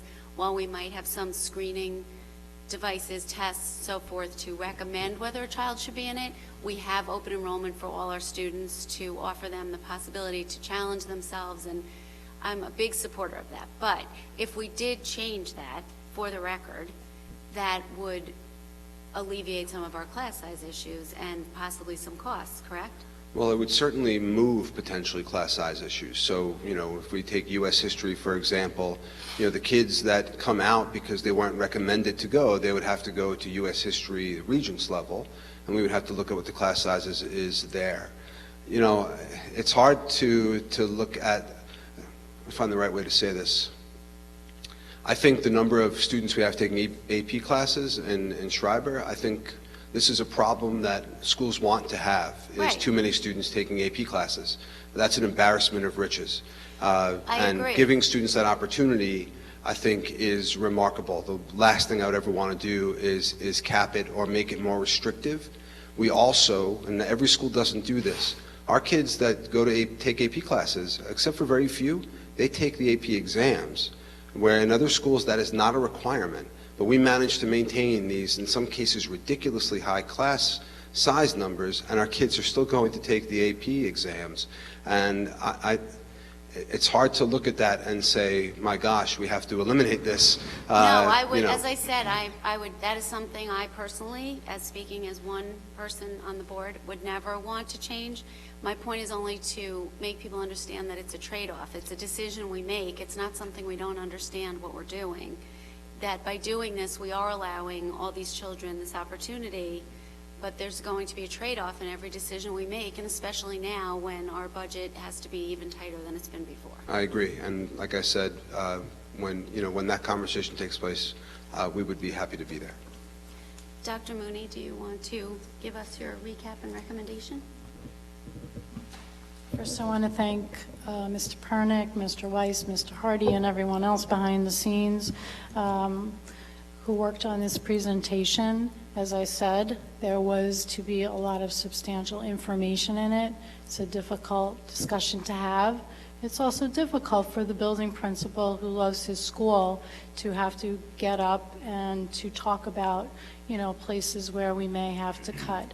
That being said, we all understand the fiscal constraints under which we are now operating. And so administration took very seriously the request from the Board of Education to take a very serious scrutiny of these issues. And we know we haven't answered all the questions, and perhaps all the questions haven't even been answered satisfactorily to some people, but we are looking to see what we can do, hold on to, knowing what the future is going to bring in terms of cuts. So where we can create greater efficiencies and we can identify places where that can happen, that is what we are going to do. I believe that we've heard the transition to a 9-period day is something that can happen. It is possible to be able to do that. I would recommend that we keep that in the back of our mind as a transition, and that take another look at what currently exists, where we can gain greater efficiencies, and possibly reduce staff overall, and knowing that we're moving toward something different. It's just a reality that we have to face for our own survival. We never want to sacrifice the quality of education that we provide to our students. I heard a number of different things tonight, so that the board doesn't walk away with some places that can be looked at further. We did talk about 9th grade health. It is not a mandated subject. That's a full-time teaching position. Changing the delivery of reading and perhaps social studies AIS instruction that may result in a reduction of teaching staff in those areas.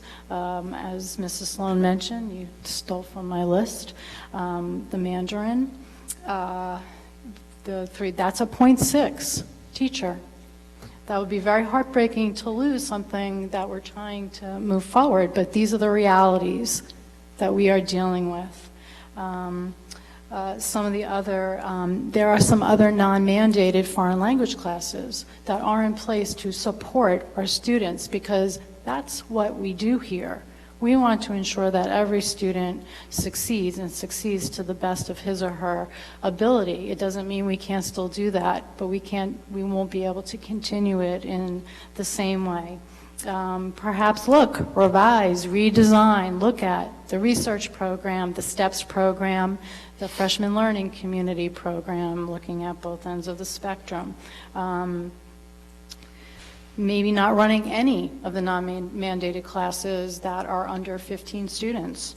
Offering our AP writing in 11th grade just as a full year course instead of as a 2x6 that runs concurrently with a 4x6 English course. That's another place to look.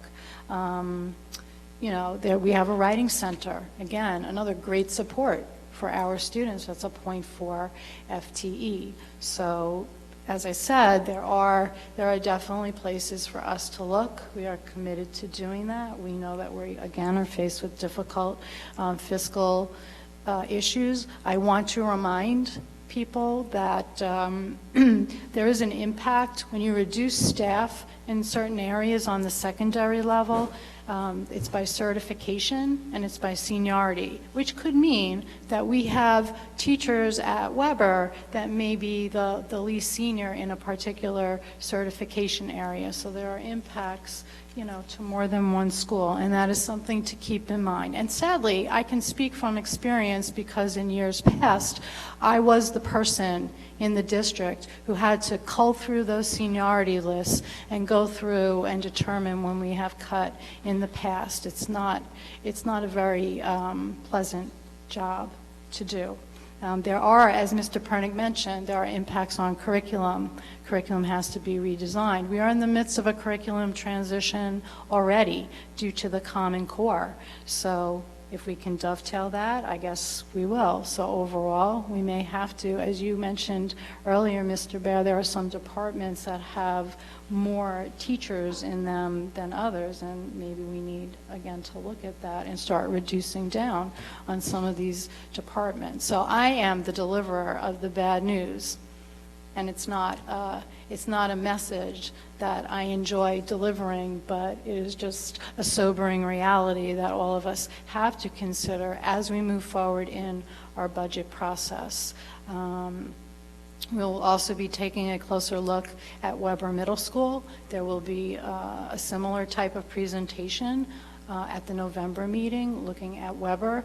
But it is more challenging at Weber because, as was mentioned in this presentation, it's a more prescribed program. There's also a large student enrollment at Weber as well. So we have competing forces. We have shrinking resources and a growing student enrollment. And so that creates a challenge that it makes all of this even more difficult. So I wish I could be excited about this. I'm not.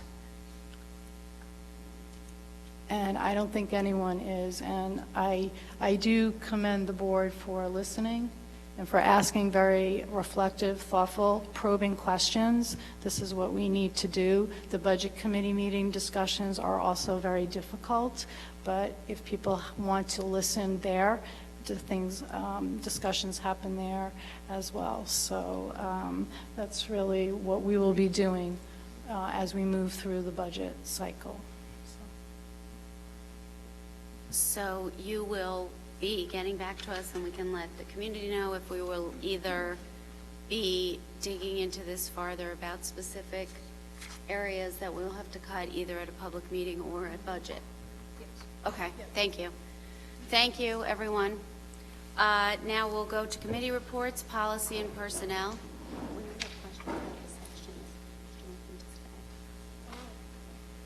The high school administration, Mr. Pernick. We might have some additional questions. We're going to move forward quickly about the sections that we are looking at tonight, the sizes. Just when you thought it was free to go. Okay, we are going to waive the committee reports, as a matter of fact, because it's getting so late, and the agendas, minutes, and next meetings are posted on the website. So I'm just going to move quickly to the action items. Yes, A1 through D9, pulling C9 through C11. Do I have a second? Mr. Alhazar, all in favor? 7-0. Thank you. And for the record, I would like to thank the Jajana family, Sousa Elementary School HSA, Manor Haven HSA, Daily HSA, and again Manor Haven HSA for their generous donations to our school district. Now I'm going to make a motion for items C9 through C11, and we are going to then move to discussion. You have to make a motion to vote on it. Second, Mrs. Johnson. Okay, second. All in favor? Oh, nope, ready for discussion. Okay, we have some questions on the class sizes, and I believe the sections, we have a slide that shows those sections that were, I believe we want to start with Weber, that were under 15. So is that what's up there? Okay, Mr. Hallhauser, do you want to start? I can't read it. I've got the other one up on my screen. Weber is a concern, but my chief concern lies in the class, the sizes over 30 at Schreiber. I'm sorry? Can you speak into the microphone? Oh, now it's on. My concern with C10 is the class sizes over 30 at Schreiber, my primary concern. I think it falls very heavily on one particular cohort, and what Mr. Weiss said before gives me some comfort, but without any further information at this point, I could not vote in favor of legitimizing class sizes of up to about 35 in some of these honors classes. I don't think that's a good pedagogical paradigm for students. And I think this is a continuation of a trend throughout the district. And it may be different. It may be that these classes have diminished in size and probably does, but without further information right now, I'm very, very troubled by this class size. The studies I've looked at, and I've looked at this pretty carefully, all seem to indicate that class sizes over like 30, 32, and 33 are not pedagogically sound. And I take very seriously when students come up and make impassioned pleas that there physically aren't sufficient lab spaces or computers so that each can get a proper educational experience. And I would ask that this be reworked, looked at, and further information provided to the board, and that way a proper decision can be made. But right now, I'm not prepared to vote in favor of this. Sure. I think in discussions that have gone around, and we've talked about it, curriculum and budget and other places, that I don't think anyone on the board is too pleased about this, but I just want to remind everyone on the board that at this time, reworking means going back and trying to change potentially all these children's schedules at this point in the school year. So if the board doesn't approve it and the high school has to go back, when you're saying rework it, I want everyone to understand what that means. We can, as a board this evening, decide that going forward in future years, we want a hard cap on the class size and that we don't want this to continue. But if we put that mandate this evening on the high school, ultimately, you are harming those children in the classes more because we don't have the money to break into more sections. And so then you'd be telling, I don't know, by picking out of a hat or some other method, that those children in those classes that are over that class size, 6 of them would now have to move down to Regents biology or something else because we don't have room. So everyone understand that by saying tonight you won't vote for that, what that entails. And now, Mr. Pernick, if you want to answer the question. I'm very well aware of the ramifications of my position right now. At the same time, I don't think it appropriate to present these class sizes, although with what I think are the best intentions, and I'm not suggesting otherwise, and saying that although we know that this is not educationally sound, or maybe is not preferable, that we're still going to rubber stamp it. And that's something that I think is incumbent and mandated by positions on the board to actually think about these things and whether or not we in good conscience can improve that. And that's my point. And am I aware that this may entail going back and altering schedules? I don't know. I don't know that it's necessarily the case, but the fact is, I think we have to put some good thought into whether or not we can honestly say that class sizes of 35 or more for some of these classes is appropriate. I'm not sure, and I don't know if I can agree with that. And right now, I don't think I can.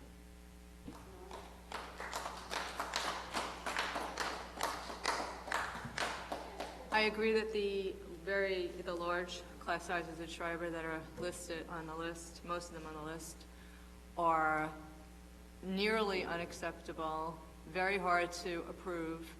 But on the other hand, like Karen said, and I think, well, first of all, I just want to say I think we're all looking at it very seriously right now, and we've all considered it before, but this is the first time I remember us in a while sitting down and really discussing it this much because the materials, the information was presented to us so succinctly.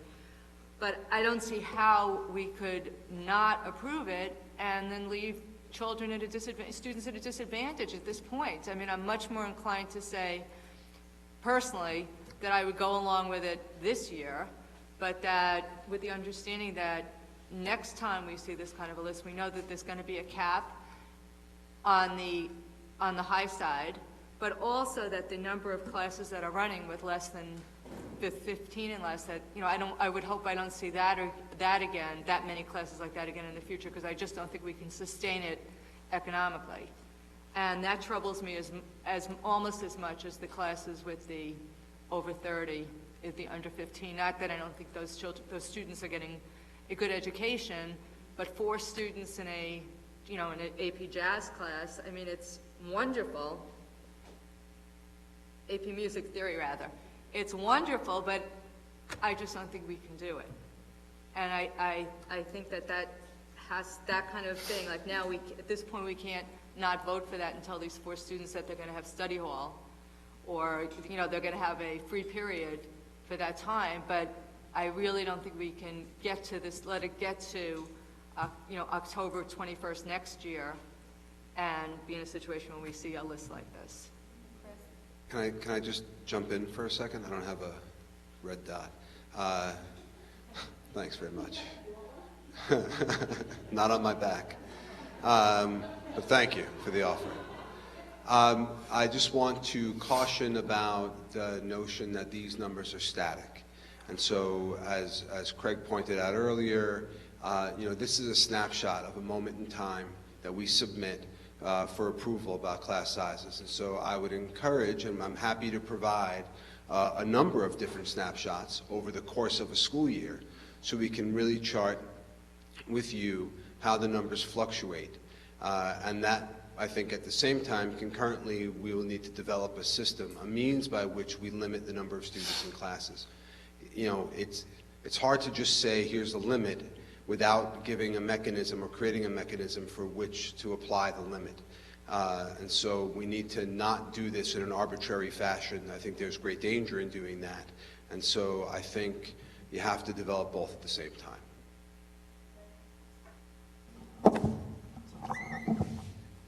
I also have to reiterate how much it drives me insane that we have to approve something with a 35 class. But with that said, you see something like AP Music Theory or Mythology, which has 9 kids in it. And I guess the question I have for you is, if it had 15 kids to start off with and now it's at 9, what happened to those 6 kids? And then AP Music Theory, where that's a very specialized class. Is that something that teacher could be doing something differently at the time that they would be teaching AP Music? Or is it more or less like, well, he's not necessarily doing anything of benefit otherwise, so why don't we run a class with 4 people in it? There's a lot of questions in there, so, and it's late. So can you cut them down? Just give me A, B, C, D. So I'm really tired. So AP Music Theory. Look, the best answer I can give to you is that I can imagine another model for the delivery of those instructional services.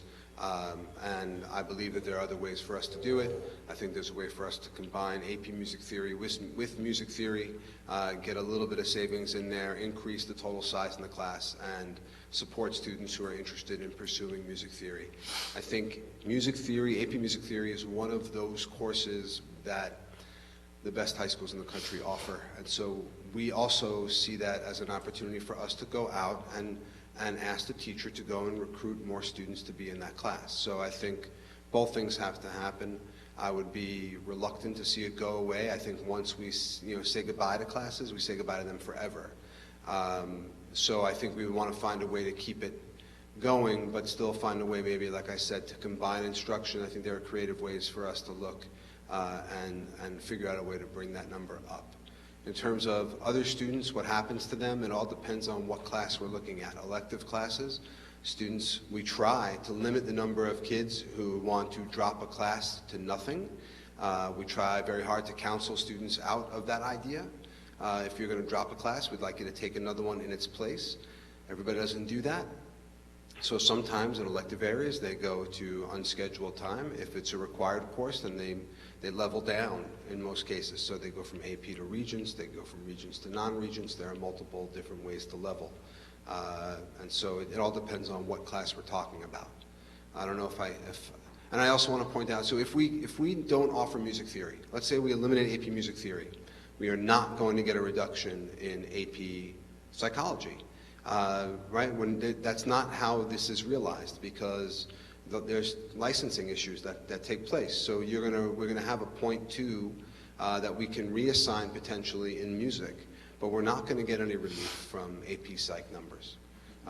Those only come from the Social Studies Department. And so, there isn't a one-for-one swap that will automatically produce reductions in class size.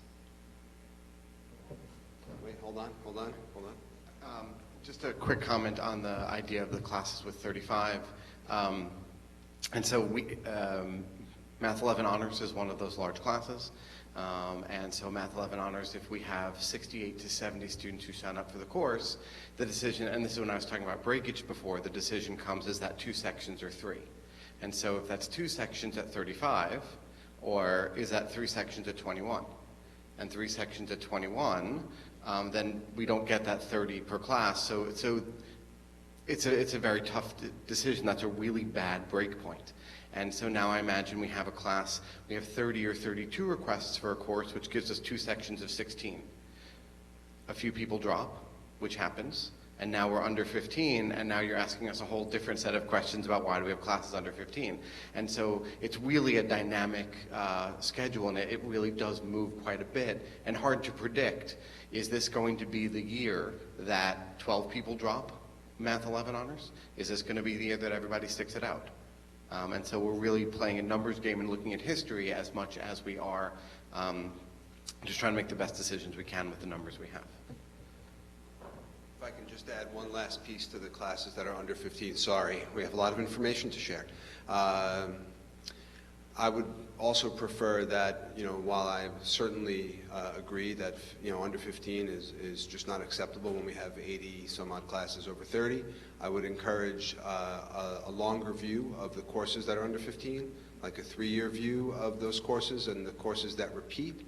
There might be anomalies where there's one class that appears at under 15 for a year, and I think we need to take a little bit of a longer view to see if it's a trend or not.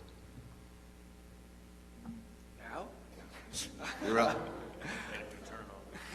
I'm getting a lot of text messages, by the way. You're not going to believe what's happening to my phone.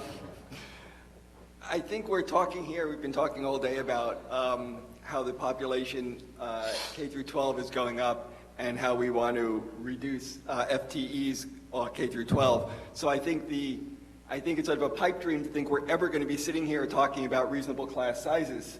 I think, we can say all you want. In 10 years, we're going to be sitting here approving classes over 40, because if we're going to be looking to get rid of staff and we're going to be looking to grow students, well, do the math. And I can do that, and I didn't even take AP math. But I think if we're, so I'm not sure we have a commitment to small classes, is basically where I'm coming from. I mean, I think we give lip service to it, but I don't think the reality is that we support small classes.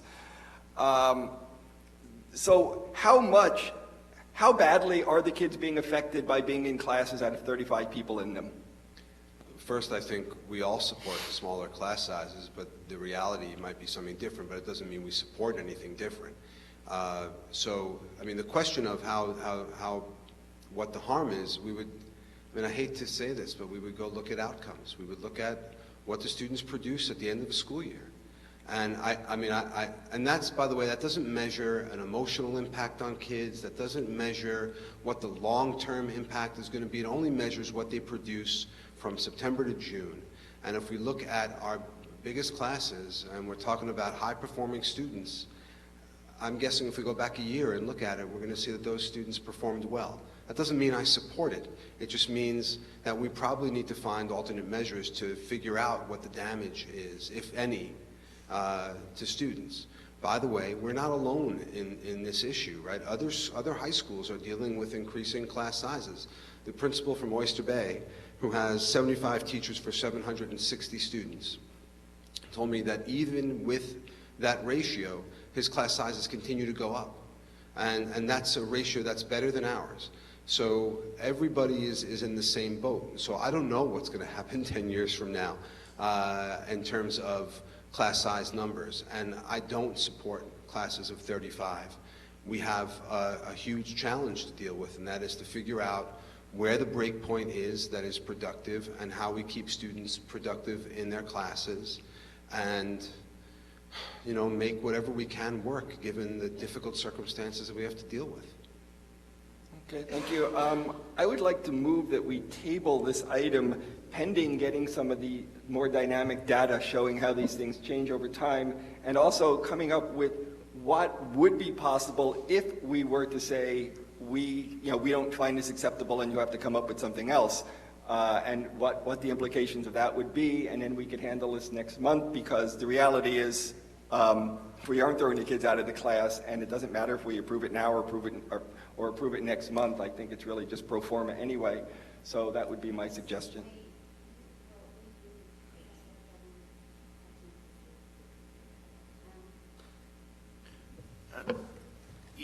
When I look at it, there are 32 core classes, if you will. I mean, I don't know that we're really voting negatively on the fact that we have a lot of kids that want to be in band and orchestra. I mean, if anything, we're encouraging that. I don't think we've heard much tonight whether or not the 30 phys ed classes are negatively impacted one way or another, whether they're 26 or 32. It would just be interesting to understand that a little bit more. But in the end, this is going to come down to resource allocation. That if we want smaller, what in some cases here are STEM classes, you're only going to have to take resources from other areas and other departments and move them into those areas of the building where we are having stress. And for me, one of the questions would be, are we seeing some kind of trend in classes that the kids are now picking, that because of this front page news continually on STEM, STEM, STEM, that we now have more parents directing kids into science and math, resulting in an increasing selection of the classes over the last 24 months that slowly becomes, bless you, a predictor that next year and the year after you're going to have the same stress, where we then can build a reallocation model. So that would be one question just to look at now as we look forward. We would have to look and get back to you. I would agree with Karen that there's really no value in delaying it. The kids are in the classes, they've got to stay. The other thing, though, from Craig's point earlier, where he said that there's a certain number of drops, I think over the last 2, 3, 4 years, it would be interesting to see, here's where we were on the Wednesday after Labor Day, here's where we are on the last effective day of change, and here's where we are on June 25th. in these same classes over the last few years, and again, trying to model, are we seeing that we started at 31 and ended at 26, but now we're starting at 35, and even if we have the same number of drops, we're still going to be at 31 or 30 on an increasing spread of classes. That we've got to drive some more statistics into the process to get the actual real outcome versus the emotion. But from an anecdotal point, I will tell you that being at open house in some of these classes where the teacher then said it is impossible to deliver the curriculum with 35 kids in a class, and that as a result, lab time is now subdivided in half, and so that half the kids sit at their desk doing problems that may be on the board while the other half do the lab, and then midway through the hour they switch, clearly degrades, if you will, the curriculum presentation of what a lab was intended to be, an hour-long lab session for, let's imagine, 28 kids. So short term, yes. Will they achieve because they happen to be in some of these APs and honors? Yes, because to a great degree those kids are driven. But what could they have achieved, I think, is where we also have to look at, and what are we losing overall in some of those classes. So I'd like to get the basket of data underneath and then continue the discussion, but I would approve this tonight. I'd like to just point out that one of the other options would be to limit the number or the amount of program changes that we accommodate in the course of a year. What we deal with year to year, and we have tried and taken measures and had many people be upset with us in an attempt to limit the movement. The massive number of program changes that we address in a given year, it's easily more than the number of students in the school. And so just, it's a lot to wrap your head around, right? 1,561 students roughly. So we process more than that in program changes. So we could, though, limit program changes, and that would create a much easier view of what we're looking at, like tonight. So I agree, we need to take multiple looks at different times during the course of the school year. I definitely recommend one in January as a popular time as we get close to the deadline for leveling down. That's a popular time for students to move down. So after that would be a good time to look. Before I ask Vern if he has anything, quick question. When is the cutoff date to drop? For full year course, what's that? Halfway through a course. So January, end of January is halfway for full year. I will agree not to ask any more questions as long as everyone else does. No? All right. I said last night to the member from... Mr. Pernick, one of the problems I have, it's not just the class size. It falls on a particular cohort more than others. It's the cohort that takes the AP and the advanced classes. And whether or not we want to acknowledge that, look at the courses. AP Government and Politics, AP Macro and Microeconomics, AP Psychology, Integrated Math Honors, 10, Mathematics Honors, 11, Pre-Calculus, Biology Honors, Physics Honors, French Honors. This is where it's coming. It's falling unequally on one segment, and that's something that is a continuation of a trend, and that should be addressed, and I haven't seen any evidence that it has been. When you have something that hits people unequally, that's one issue. I agree with Mr. Weiss with what he's saying, that this is a dynamic process. I do. But the fact that it's a dynamic process is not something that's been unknown to us, and something that could have been observed. And if the impact was felt more equally, that's something I could get behind. But it's not. And that's part of my problem. And I realize that this is something that could have been anticipated better. It should have been. And merely saying, we'll work to do better next year. I've been listening to this for 5 years now, not necessarily from you, and I'm not accusing, but the fact is, it's time, and somebody has to say something. And I think at this point, It's fallen upon me to do this on this issue, and I'll take the heat if I have to. Multiple, So I'm sorry. could you wanted just to- tell us if these Yeah. classes were not approved this evening, Yeah. and we just don't approve them, and we say, nope, we're drawing the line, we don't think it's fair to the kids that these classes are so large, what exactly would be the process to now dismantle it and figure out what to do with those kids and realign resources and so forth? Just, not in great detail, but overview.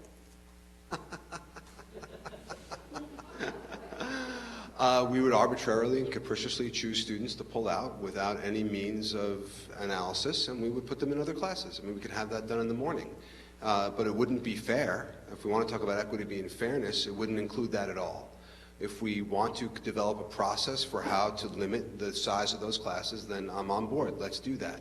If we want to eliminate steps and flick, and we want to raise class sizes in plus classes, that will help solve this problem, but it's going to shift the burden from the advanced students to the students who lag behind. And so, we imagine a world where it's going to be even, and I don't know that such a world where it's even exists.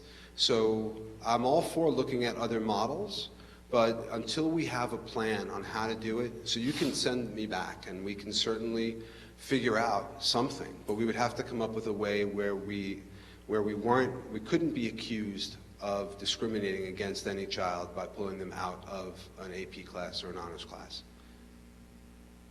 Again, when we can look at something next year, that gives us time to plan. But if we had to do it overnight, then it requires a different approach. Again, having heard this for longer than Bill has, which is why I suggest that we table this, getting some concrete recommendations of how we will stop this from happening in the past, instead of just having it, oh, we'll look at it, and then actually never have anything done, and each year getting more and more classes of over 30 students. Because I mean, it's at some point, if we're going to say that we're going to limit class size, there has to be a method to do it, and the method has to be as fair as possible. And as you said, there are going to be impacts in increasing the class sizes to the other kids, and we want to make sure that those other kids are taken care of. And really, the only answer to this is to hire more staff, so that we can, and to have enough classrooms to actually put the people in, and enough labs, and enough everything else to actually put people in, which is impossible. So again, before I make a decision on it, I'd really like to know how, going forward, we can deal with this problem, and also what historical data shows about these classes. How many of these classes are going to end up at this uncomfortable level? So that's why I suggest that we don't make that decision tonight, which isn't saying we're not approving it, it's just saying we're not taking any action right now.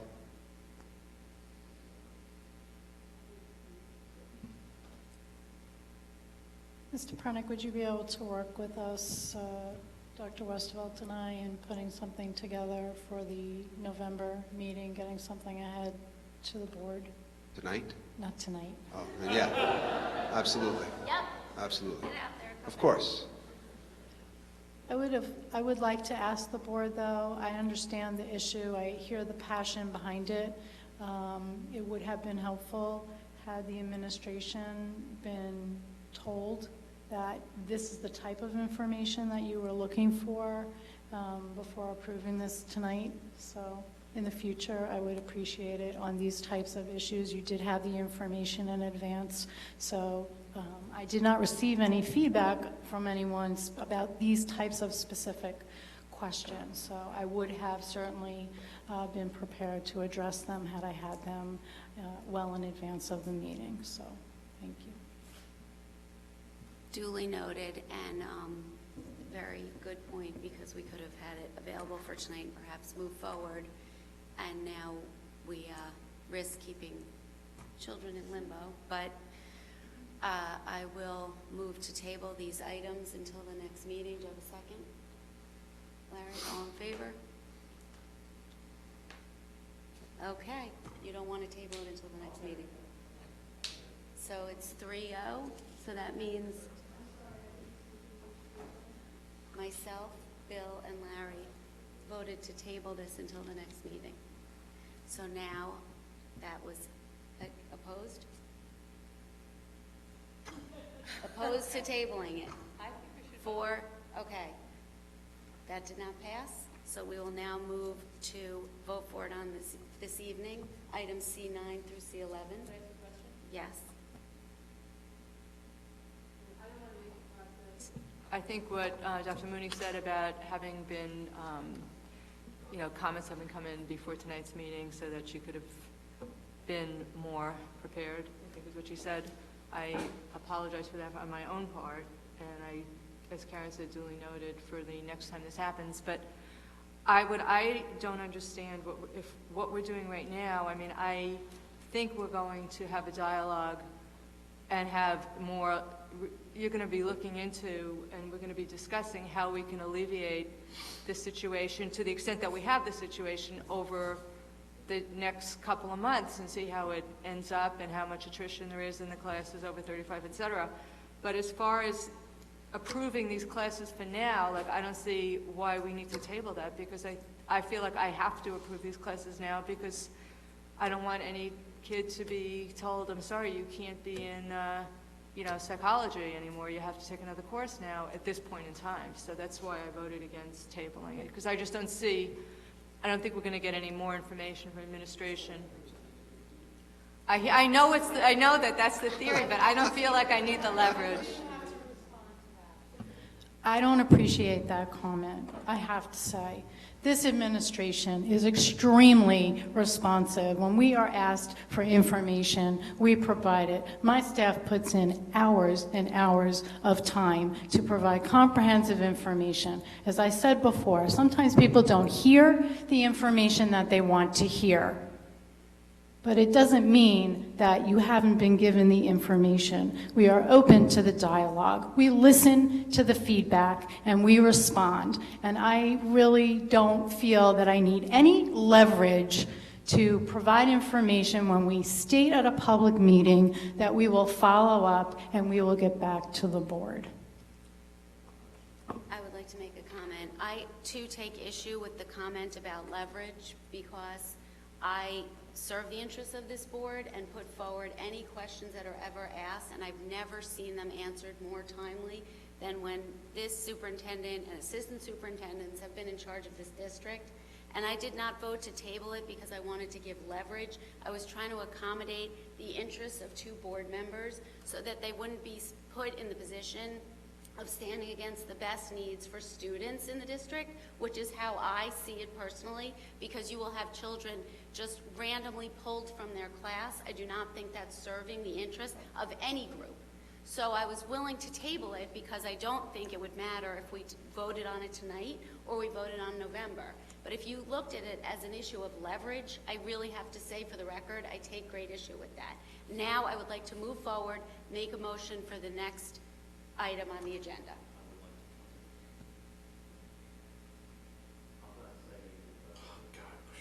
My comment, however, the fact is that this was now the way it was presented to the board was as a fait accompli. Because no matter when it was presented to the board, it was presented after the school year had commenced and asked us to approve, and at any time, it would be presented as if we don't approve it, it would harm children. Bill, can I interrupt you for a moment, please? Because you point of clarification. Sure. This was given, we've heard tonight about the way the process works, that we have open enrollment and the children have the ability to select and drop classes and move them. We were given this 2 weeks ago. Actually, it was September 24th. This was in a packet to the board.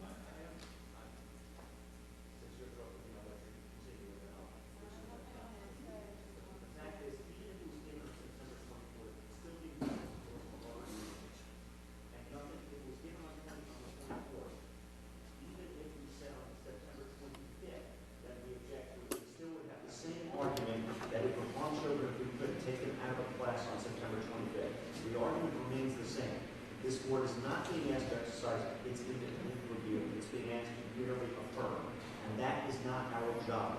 And so that is something I object to. We all have brains that I should put this bluntly. We all are supposed to exercise independent judgment here, and now we are not. We are being told that if we don't do this, it harms children, even if what we're approving is not in our best judgment appropriate. And that's something that I have a problem with. I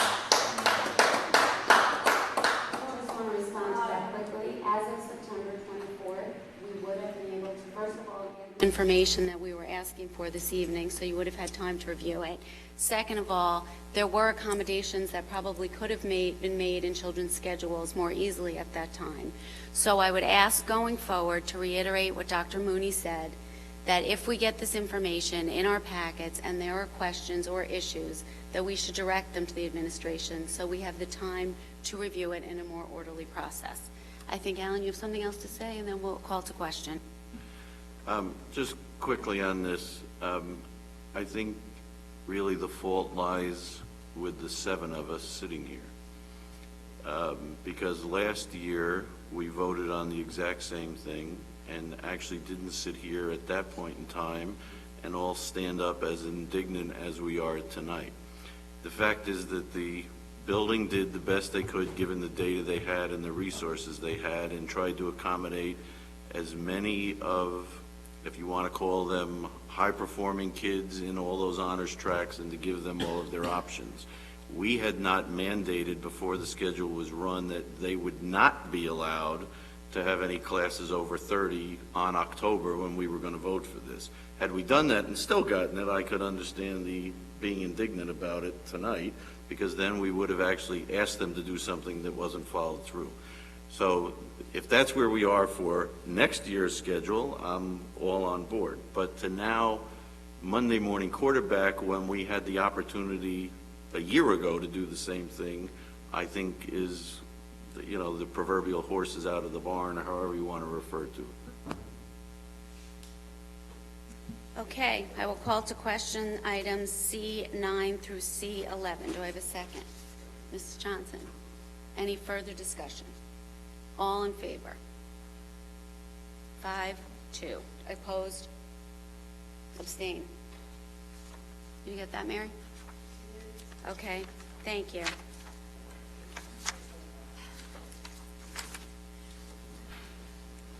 For tonight, we have first reading of board policy, code of conduct policy number 5144.1. That has been being worked on in the board subcommittee and will continue to be doing so. It is on here tonight to alert the community that it has been posted, it's being worked on, and we're taking final community comments on that and from the staff before we have a final vote on it for the second reading. Where are we?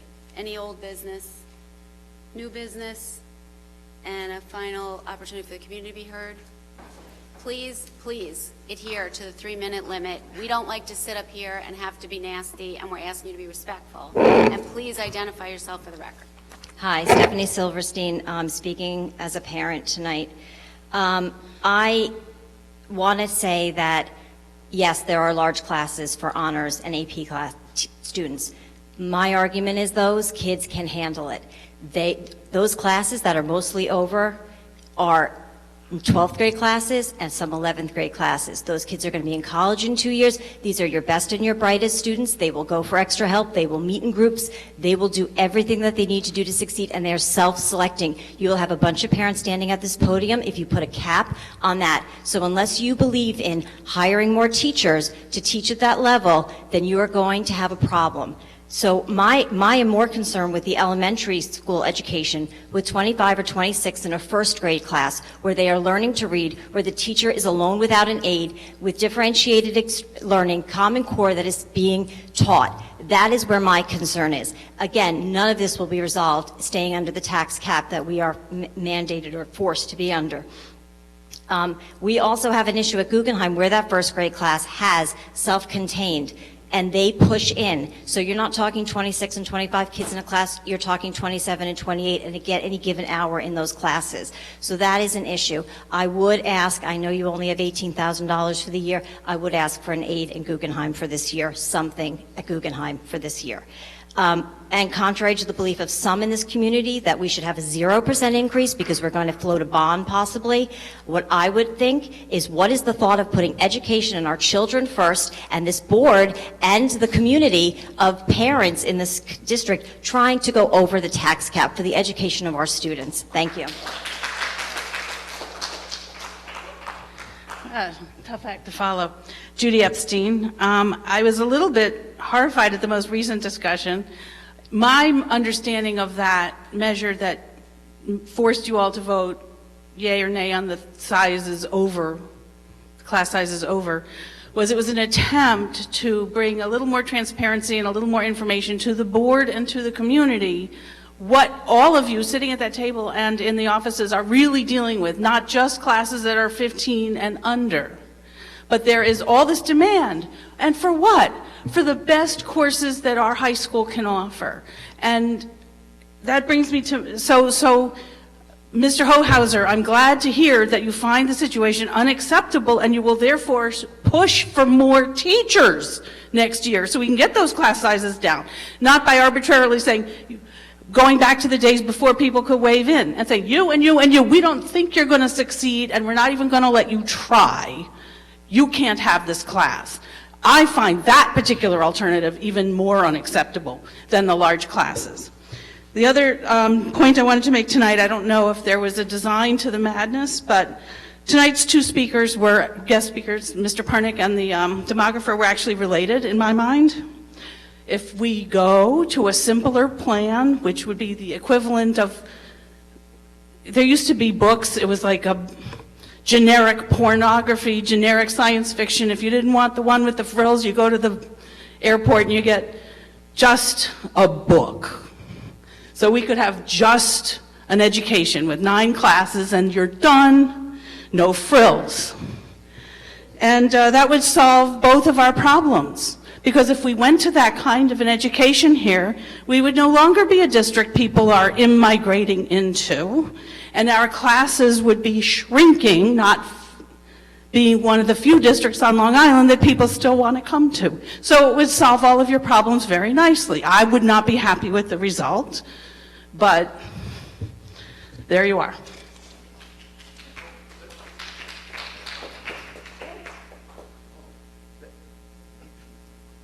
My name's Joel Katz. That's an impossible act to follow. I'm up here because I want to make a few points to the board. I'm hoping Mr. Pernick is still here and Mr. Weiss, but I think it was 5 or 6 years ago that I sat in this auditorium and I listened to Mr. Pernick's predecessor, was Mr. Lewis, I think, at Dr. Gordon's insistence, gave a presentation that went on almost an hour about the wonders of modified block scheduling. And he had people convinced that it was better than sliced white bread. But then when someone asked him, how many other districts on Long Island use modified block scheduling, there were none. He couldn't find any. Then when he was asked, well, there were over 700 school districts in New York State. How many of those 700 are using modified block scheduling? Not. He thought he might have found one small district up near the Canadian border. So the bottom line is we have this wonderful system of scheduling at Schreiber, and the rest of the parade is out of step. See, we are in step. The other 700 school districts are out of step. So that's to answer you, Mr. McDermott, about how many districts had tried it and given up and tried it and given up. None tried it. Everybody has been using straight scheduling forever. My second point has to do, this is talking about trying to save dollars and teachers. I read the teacher's contract the other day, the portion that has to do with how many hours a week a high school teacher, is supposed to be teaching. I advise you all to read that contract. It says that a high school teacher's classroom teaching hours should not exceed 20 hours a week. Now, every reasonable human being, when that contract was written, assumed that a week meant 5 days. See, 20 classroom hours in 5 days. What we've been doing here, for I don't know how many years now, is our teachers, our high school teachers, are teaching 20 hours, classroom hours, over a 6-day week. which means that they're teaching 16 2/3 hours over a 5-day week. This argument has been going on, this discussion has been going on forever.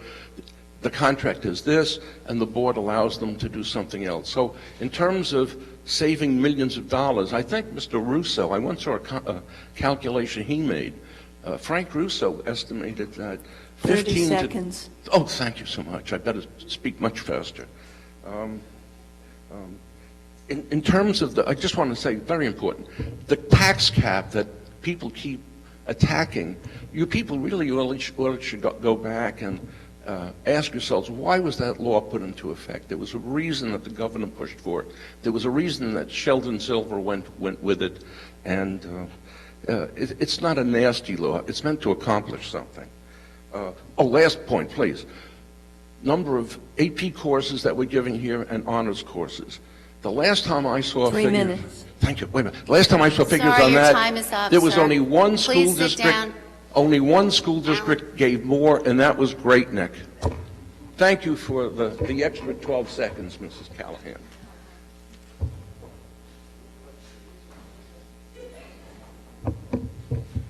Hi, Dave Sattinger.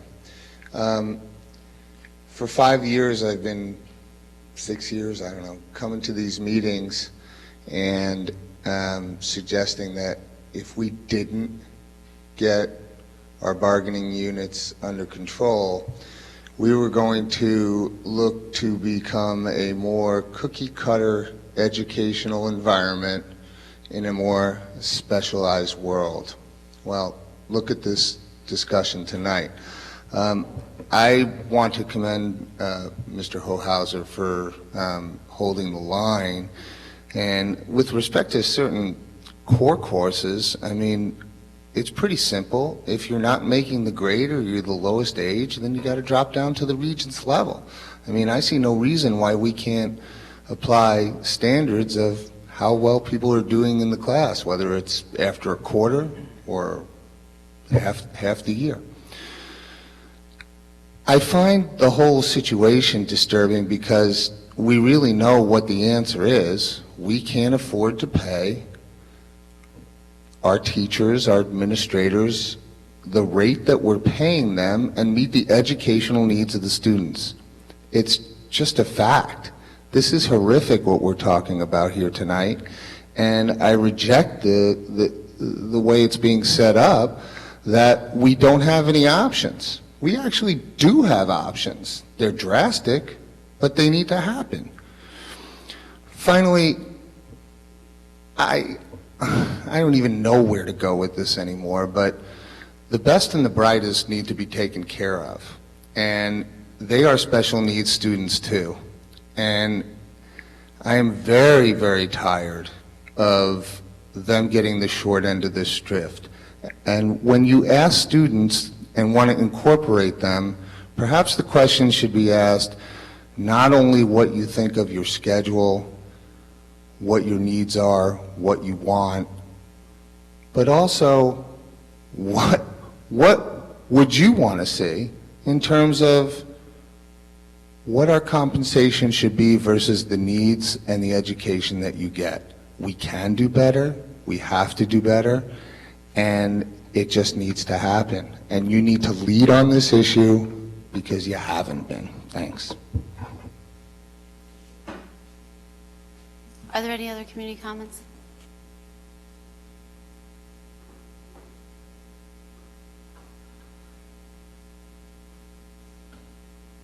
Pastor Jordan, unfortunately, the agenda has disappeared from the hall because I had wanted to refer to it. But anyway, in general, I was really encouraged that for the first time that I can remember in a long time, there was an actual discussion about the reprehensible class size at Schreiber. It is too late to change it for this year, but I think it's really the first time that there's been a real discussion and recognition of the cost of that large class size. I was disappointed, however, that in dealing with that at such great length, there was no attention made to the large class sizes at Weber and also the large class sizes in some of the elementary classrooms. Again, at this point, in this climate, probably nothing could be done about those, but I do think that they require and deserve at least the same amount of attention as the high school classes do. And I hope that at the very least, next time you have an agenda item like that, you split the discussion so that there's an opportunity to discuss by the board in public their feelings about the large class sizes at Weber and also the large class sizes in the elementary schools, both at the primary level and at 5th grade. I think Guggenheim maybe, I don't have the minutes because they disappeared. Thank you. Thank you. We're going to close out community comments before we adjourn because it's Unity Day in 20 minutes. I just want to say that I sat up here tonight with a lot of different points of view and a lot of people at the microphone with different points of view, and I heard such passion, and it's worth noting that no matter what, any way you look at it, the community of Port Washington cares so much about education, and it's something that we should really make note of and appreciate as we go out and unify. So have a good night, and thank you. Thank you all for staying.